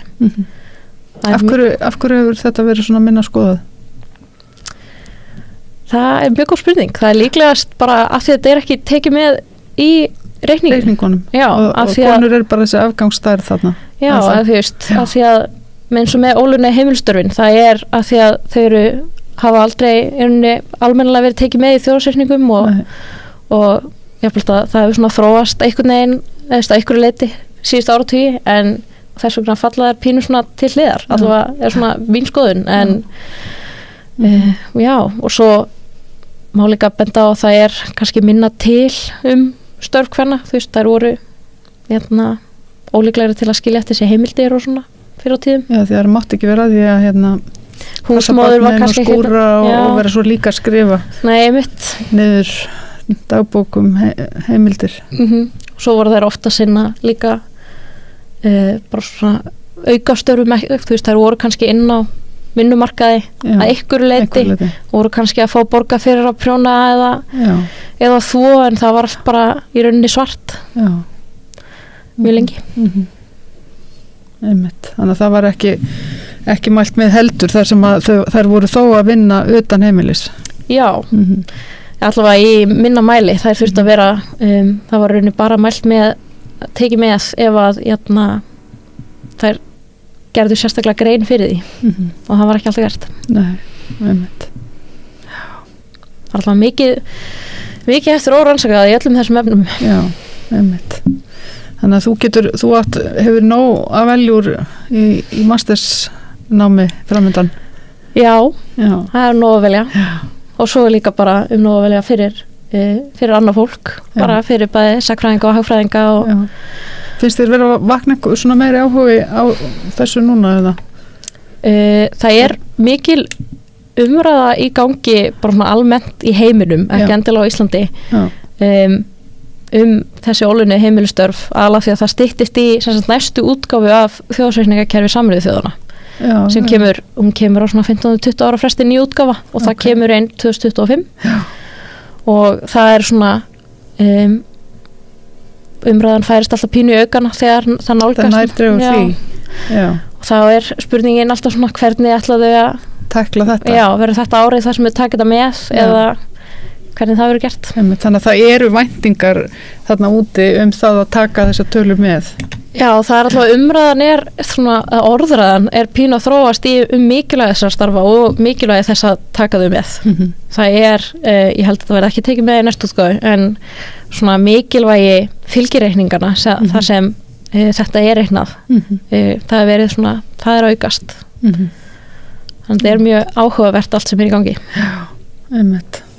Það verður mjög forvitnilegt að heyra nánar af þessu og fylgjast nánar með þínum rannsóknum. Þannig að þakka kærlega fyrir komin, Ásgerður, og gangið vel. Takk. Og við förum í annað. Með því að ganga í leigjendasamtökin styður þú baráttu leigjenda. Leigjendasamtökin eru fyrir alla þá sem vilja berjast fyrir réttlátu húsnæðiskerfi. Leigjendasamtökin.is að greiða lágmarkslaun fyrir hámarksábyrgð. Til að manna mikilvægustu störfin þarf mannsæmandi laun. Efling stéttarfélag.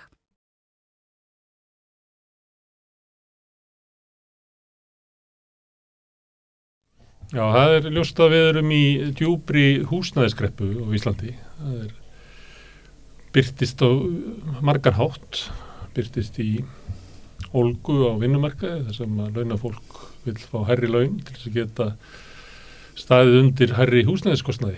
En til þess að skilja þessa húsnæðiskreppu hingað komið Benedikt Sigurðarsson að norðan. Þú ert velkominn. Takk fyrir. Þú þekkir vel til húsnæðismála nátt aftur. Það sem að mér langar til að spyrja þig, áður en ég spyrði hvað til ráða til þess að komast út úr þessari húsnæðiskreppu. Það var af hverju erum við í þessari, af hverju húsnæðiskerfið okkar svona slæmt? Ég get nú kannski ekki svara því alveg með stuttumáli, en húsnæðiskerfið okkar þróaðist dálítið öðruvísi heldur en húsnæðiskerfið Skandinavíu kannski vegna þess að það varð þegar tókst að berja verkamannabústaði í gegnum Alþingis meirihluta Framsóknarflokksins 1929 og með samstarfi við Alþýðuflokkin í gegnum næstu áratug þar á eftir, þá urðu íbúðirnar, verkamannabústaða íbúðirnar fyrst og síðan byggingarsamvinnufélaga íbúðirnar, þær urðu alltaf séreignar íbúðir. Það varð aldrei til neytendastýrður leigumarkaður á Íslandi, öfugt við það sem varð og var ráðandi til dæmis í Danmörku í langan tíma og verulega leyti í Svíþjóð, ekki síður í Noregi, minna í Noregi, aftur svolítið komið í meira jafnvægi í Finnlandi aftur núna eftir stóru krísuna þeirra fyrir 25 árum sko, en ég held að þetta hafi hlutast til ástandið skýrist annars vegar af þessu að við vorum bundin á séreignar klafan og svo hins vegar að það varð alveg ægilegt högg þegar að innleidd var verðtryggingin 1979 og það kippti í raun og veru grundvellinum undan skynsamlegum húsnæðisrekstri ekki síst á landsbyggðinni en hefur síðan í gegnum hrun og verðbólgukrísur aftur og aftur fellt svo ofboðslega stóran hluta af kostnaðinum af verðbólgunni beint á skuldsetta húsnæðiseigendur og þar með fólkið sem að þurfti hina raunverulega aðstóð til þess að komast yfir húsnæði hvort sem var í leigu eða með kaupum það í raun og veru fekk ekki aðstóðina eða hvað segja, það fekk aðstóð með því að fá lán, en svo var það bara barið í hausinn og ekki bara einu sinni heldur 2-3 ár og þangað til að misti meðutund á þessum markaði og ég held að þetta er ástand sem að sést hvergi nokkur staðar í heiminum í kringum okkur og hefur aldrei orðið til.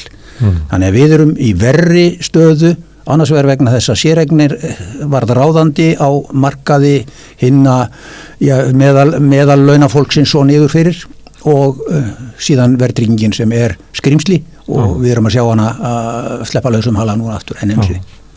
Og það gerist þannig að það kemur verðbólguskot og þá hækka skuldirnar og til dæmis svo verðbólga sem er að ganga yfir núna 10% kannski í 1 ár skuldarar verða ævin á enda að borga fyrir þetta. Já, og það er mjög mikilvægt fyrir okkur þegar við erum að tala einhverja tilraun til að bera okkur saman við nágrannalöndin eða Bandaríkin eða hvað, eða Kanada að sko stjórnvöld í nágrannalöndunum hafa stundum nánast notað verðbólgu sem sko svona, hvað sé næstum því sem hjálpartæki fyrir hina skuldsettu vegna þess að þar sem þú ert ekki með verðtryggða skuldbindingu þar léttir verðbólgan á þér byrðinni með tímanum með því að launin þín elta síðan og kjörin elta síðan verðþróunina einhverju leyti en höfuðstóll skuldarinnar það þekkist ekki nema á Íslandi að höfuðstóll skuldarinnar éti þig. Og þótt að vextir hækki að þá er skipt byrðunum á verðbólgunni á milli skuldaranna og þeirra sem að hannu. Og það eru allstaðar skuldarnir allt. Já, það eru allstaðar einhverjar tegundir af frestun á því að vextir hækki. Það eru allstaðar einhver tegund af teygju eða senkun á vaxta skellinum. Fastir vextir í 5 ár og auðvitað í félagslega kerfinu til dæmis í Danmörku og Svíþjóð þá eru fastir vextir út allan námstíman. Punktur.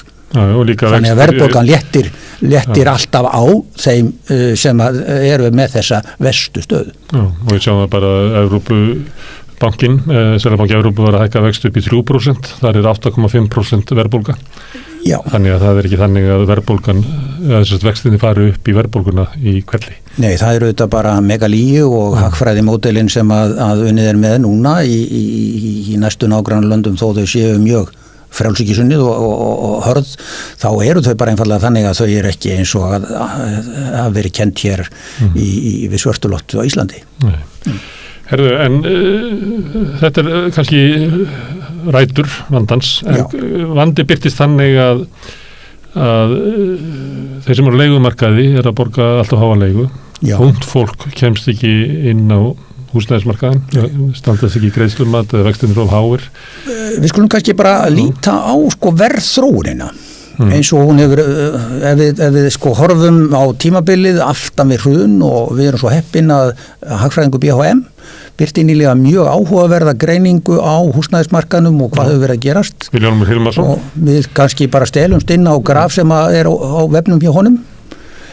Fyrsta grafið, það sýnir okkur sko verðþróunina frá 2012 til 2022 á bara svona meðal íbúð á Reykjavíkursvæðinu og hérna við getum útfært þetta með svolítið mismunandi hætti. Í ársbyrjun 2013 er verðið 300.000 per fermeter á markaði, mælda verðið á nýjum íbúðum sem er að koma á markaði og við árslok 22 eða síðari hluta ársins 22 er þetta sama meðaldal 834.000. Já. Þetta segir auðvitað ekki nema hluta af sögunni.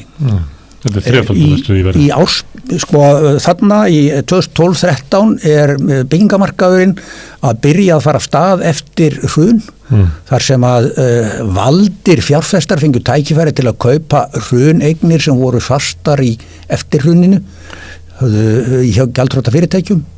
Þeir voru byrjaðir að koma þeim út á markaðin með ágætum hagnaði. En þarna er komið nokkurn veginn jafnvægi á milli framleiðslukostnaðar, raunverulegs framleiðslukostnaðar, byggingakostnaðar og verðlagningar íbúða.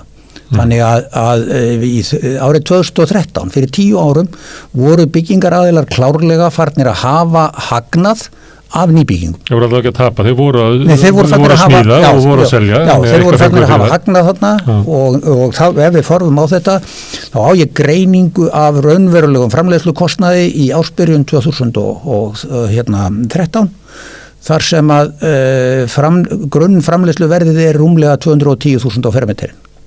Með öðrum orðum, byggingaraðili var að hafa það bil 90.000 í framlegðar hlutan sinn og sölukostnað af hverjum byggðum fermetir.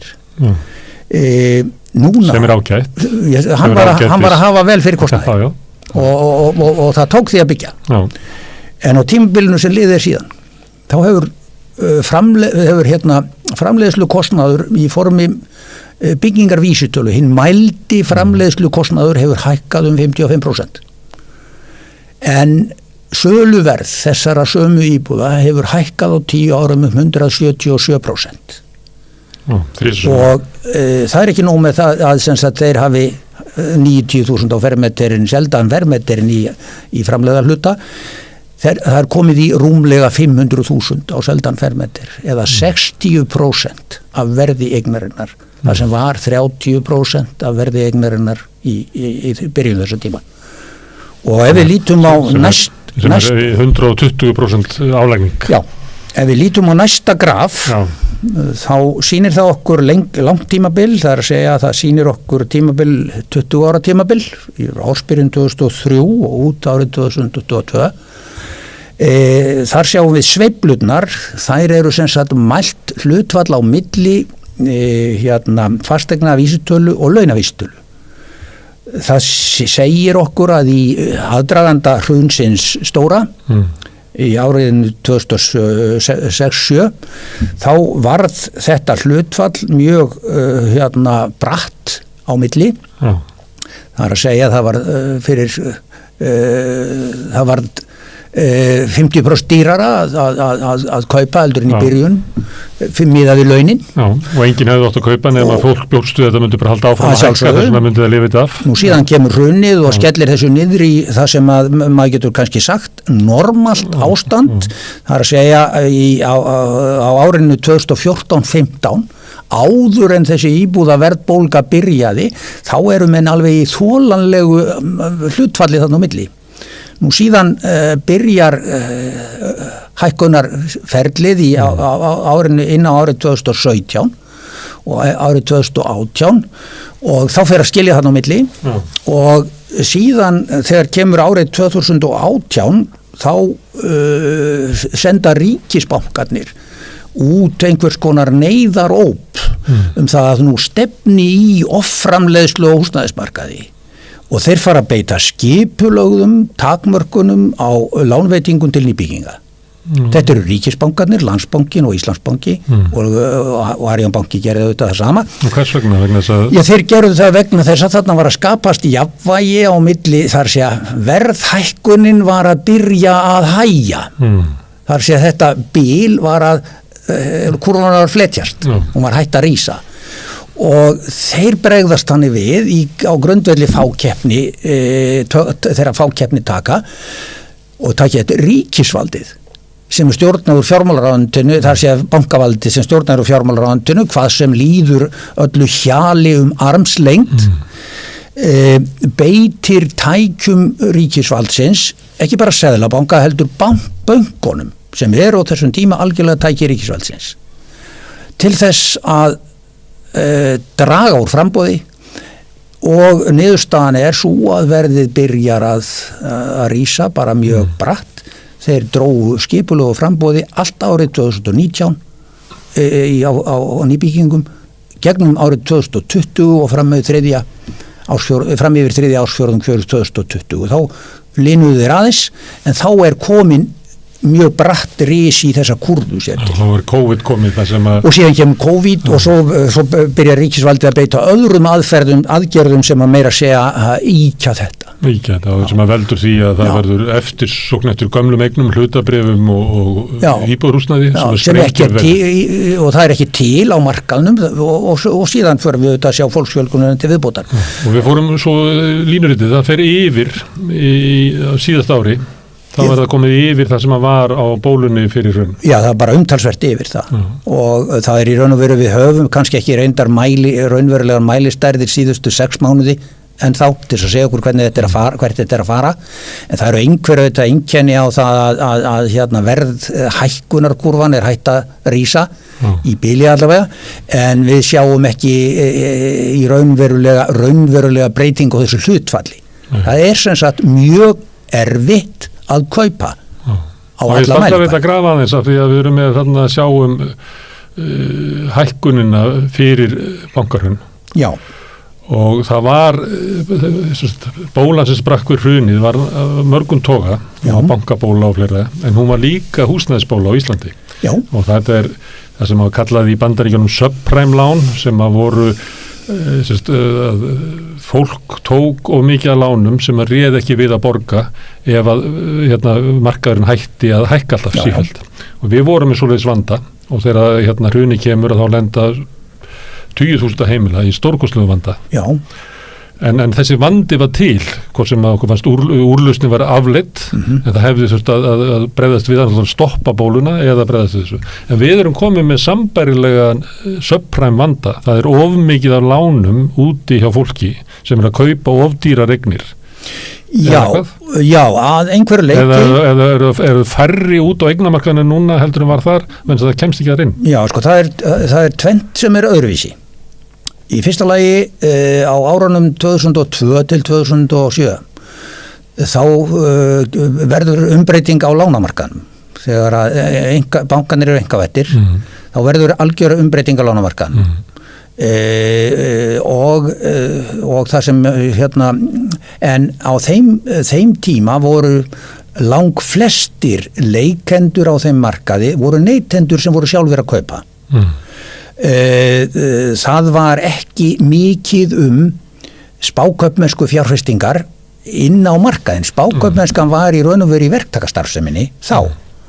Við erum með gjörbreytta mynd að þessu leyti í dag. Og inn í bönkunum. Já, og við erum með gjörbreytta mynd að þessu leyti í dag og við erum með miklu brattari mannfjölgunarkúrfu á eftir hrunið frá 2014-15, hún byrjar þá og spinnur sér dálítið bratt og við höfum aldrei séð meiri mannfjölgun á Íslandi heldur en árið 2022 í samanlögðum mældum tíma. Það er annað, en gleymum ekki hinum. Í eftirmálum hrunsins sem að enn verið að takast á í leyndarkvoli og fleiri atburðum, þá gerist það að þegar að íbúðalánasjóður sem beitt var sem harkalegu innheimtutæki algjörlega nauðsynlausu á árunum 2009 til 2014 innleysti fjölda eigna og bankarnir þvinguðu fólk, tóku af fólki eignir án þess þær væru endilega settar á nauðungarsölu, þannig mælikvarði nauðungarsölu er ekki réttur mælikvarði það hvað margir lendu í þvingaðri yfirtöku. Þessar eignir þær voru settar í pakka á ýmsu tagi og þær voru seldar völdum fjárfestum. Það skiptir mjög miklu máli að hafa það í huga að til dæmis íbúðalánasjóðseignirnar þær voru settar þannig saman í pökkum og kynntar fyrir völdum fjárfestum að jável þeir sem vildu kynna sér málin þeim var ekki hleypt inn á kynningarfundi og þær voru seldar klárlega á meðvituðu undirverði.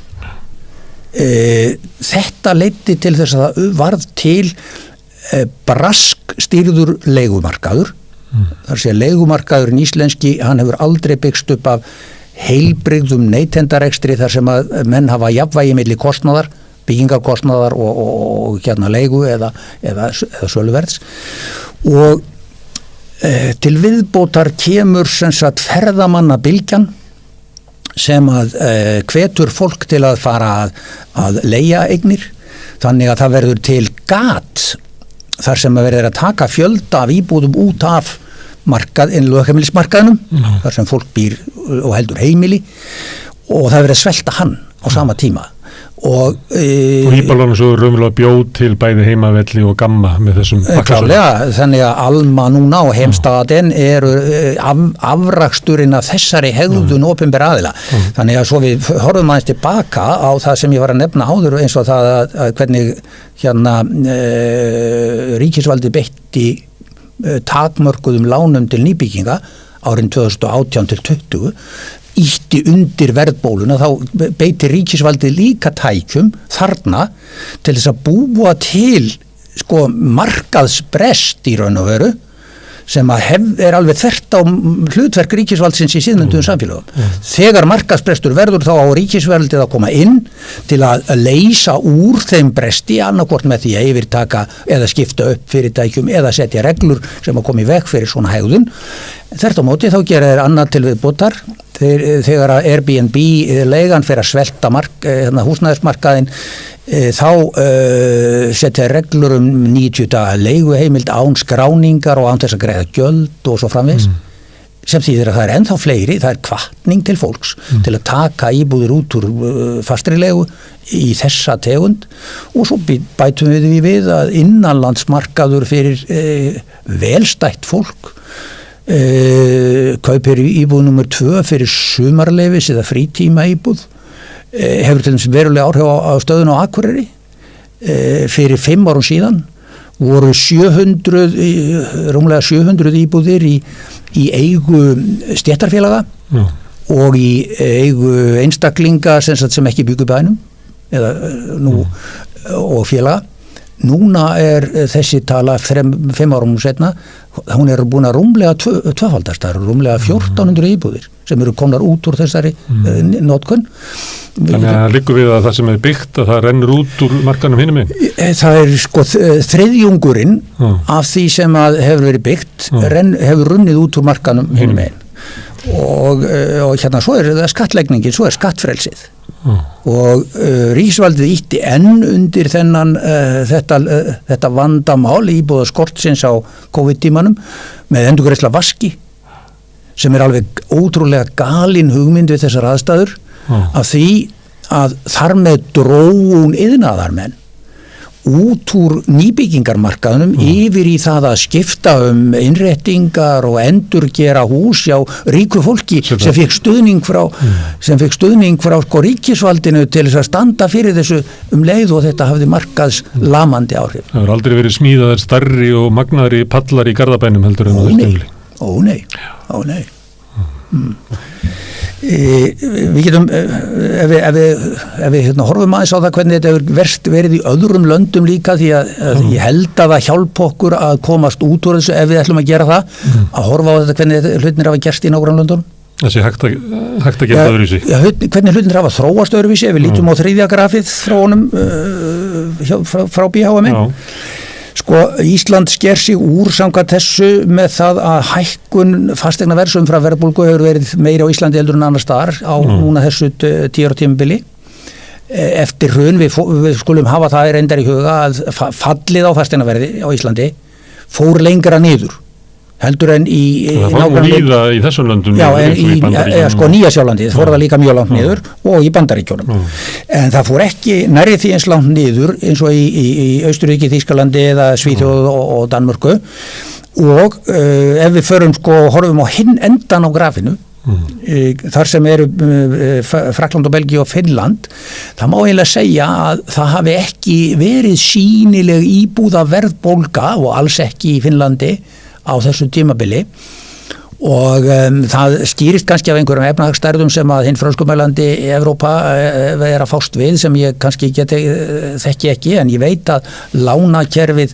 í Frakklandi minnst að kosti þekki ég fólk sem að telur að lánakerfið í Frakklandi sé býsna vinsamlegt kaupendum en gott og vel en í Finnlandi hafa stjórnvöld bókstaflega og skipulega kappkostað að framleiða og þegar ég segi framleiða þá eru þeir raunverulega að framleiða nægilegt magn íbúða til að tryggja það að það verði ekki þetta misvægi og þeir eru að sýnist mér núna næst því af Norðurlöndunum að tala þannig minnst að kosti húsnæðismarkaðinn að húsnæði fyrir fólk sé einhvers konar hvað sé réttindi þeir standa sig sennilega ekki mjög velvarandi stuðning við leigjendur ég hef heyrt af því að það sé tölvöld erfitt að borga leigu menn fái takmarkaðan stuðning þar með að við minnst að kosti Danmörk og Svíþjóð en í staðinn eru menn að glíma við allt annað verð á markaði og þetta er samstillt átak ríkisvaldsins sveitarfélagana, skipulagsyfirvalda og stéttarfélaga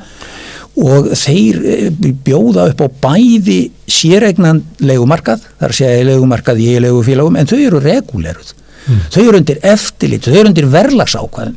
Menn geti ekki hagað sér bara eins og þeim sýnist, öfugt við það sem á Íslandi þekkist. Við verðum að bera saman leigumarkað milli landa, þá er gott að hafa í huga annars vegar hversu stór svona regluvendur leigumarkað er og svo vendin sem að leigjendur hafa. Sumstaðar er það þannig þar sem að markaðurinn er svo stór að þá er leiguvendin ekki kannski eins sterk. Nei.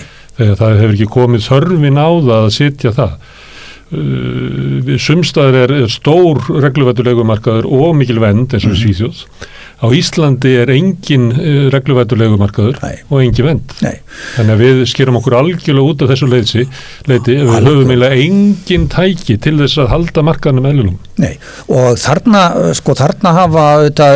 hefur auðvitað verið meðvituð stjórnarstefna rekin í langan tíma og ég verð prífata eins og ég nefndi hérna í upphafi ég held að það hafi verið mjög slæmt fyrir húsnæðismarkaðin okkar í 100 ár að það skildi ekki verða til neytendadrifin og einhverju leyti stjórnvaldsverndaður almennur leigumarkaður hvort sem það var í búsetturéttarleigu eða í leiguréttarfélögum eins og Svíinn gerir nú eða í sjálfseignarfélögum eins og er bara algengast í til dæmis Þýskumalandi Evrópu. Sem eru leigufélög leigjenda? Sem eru í raun leigufélög leigjenda og við getum líka tekið Leigjendur þurfi ekki eigandan Nei, þeir þurfi ekki að vera eigendur. Nei, ég segi þeir þurfi ekki eigandan þeir geta átt þetta sjálfur. Já, þeir geta í sameign. En til þess þurfa þeir að hafa aðgang að umgjörð og vera í regluverki sem að gera þetta kleift og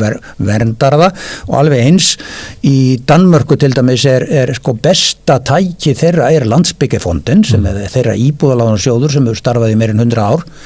Hann er opinber sjóður en hann er samt skilgreindur sem eign leigufélagana. Það er að segja íbúðafélagana sem nota þjónustans. Og Lars Løkke Rasmussen beitti sér fyrir því á síðasta stjórnartímabilinu sínu að endur fjármagna þennan opinbera sjóð til þess að henda út óhagstæðu vaxtaberandi lánastabbanum sem var tekin á árunum 2010 til 12 af því að það voru óhagstæðir vextir á þeim lánum og þá bara er ríkisvaldinu þá hleypur ríkisvaldi undir bagga til þess að reyna að tryggja slíka endurfjármögnun. Það er eitt líka í sambandi við íslenska húsnæðismarkaðinn að stéttarfélögin sem voru gríðarlega öflug til dæmis stéttarfélög opinberra starfsmanna á húsnæðismarkaði á eftirstríðsárunum þegar að byggð voru byggingarsamvinnufélög, kennarablokkin, póstmannablokkin og hvaða nú hér. Þeir áttu jú ekki aðganga gamla verkamannabústaðakerfinu, það var einangrað við ASÍ en sko síðan líður tíminn og einhverjum tíma þá hérna verða menn mjög uppteknir af því að það eigi ekki að nota svona innan gæsalappa samflot eða hálfopinber félög og verkalýðshreyfingin eigi ekki að vera að skipta sér á húsnæðismarkaði og það var búið að í raun og veru að frjálshyggjuvæða verkalýðshreyfinguna löngu fyrr heldur en frjálshyggjan kom til að einhverju leyti. Hún vann að því að varnirnar voru lagðar niður. Þær voru allar lagðar niður og hérna ég verð fyrir alltaf meiri og meiri vonbrigðum með verkalýðshreyfingun og líka hina nývaknandi verkalýðshreyfingu að einbeita sér eingöngu að því að vilja vinna að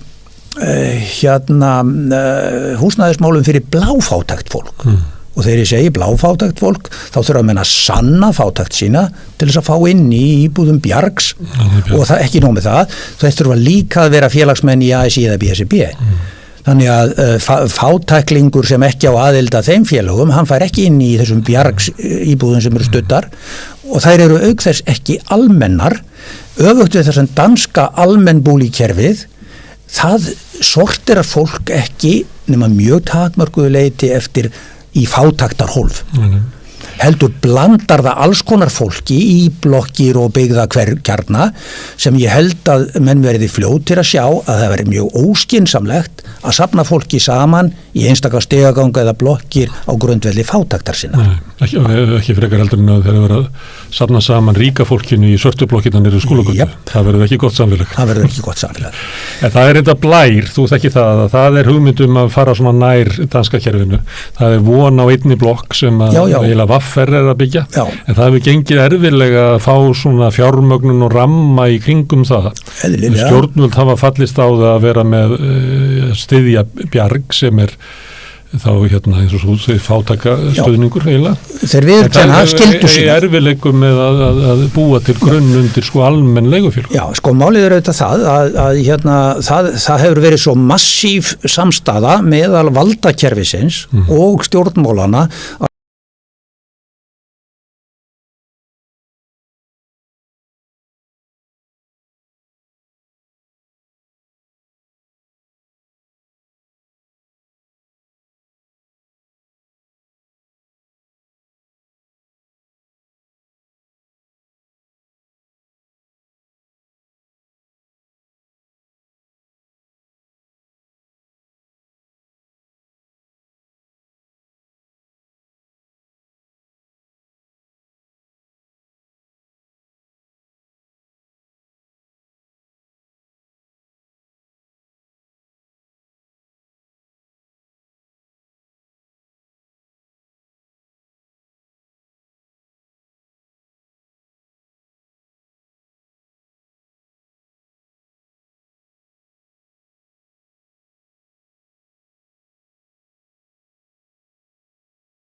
Samstöðin á öllum hlaðvarpsveitum. Rauða borðið, Sanna Reykjavík, Samtal á sunnudegi og Helgispjall.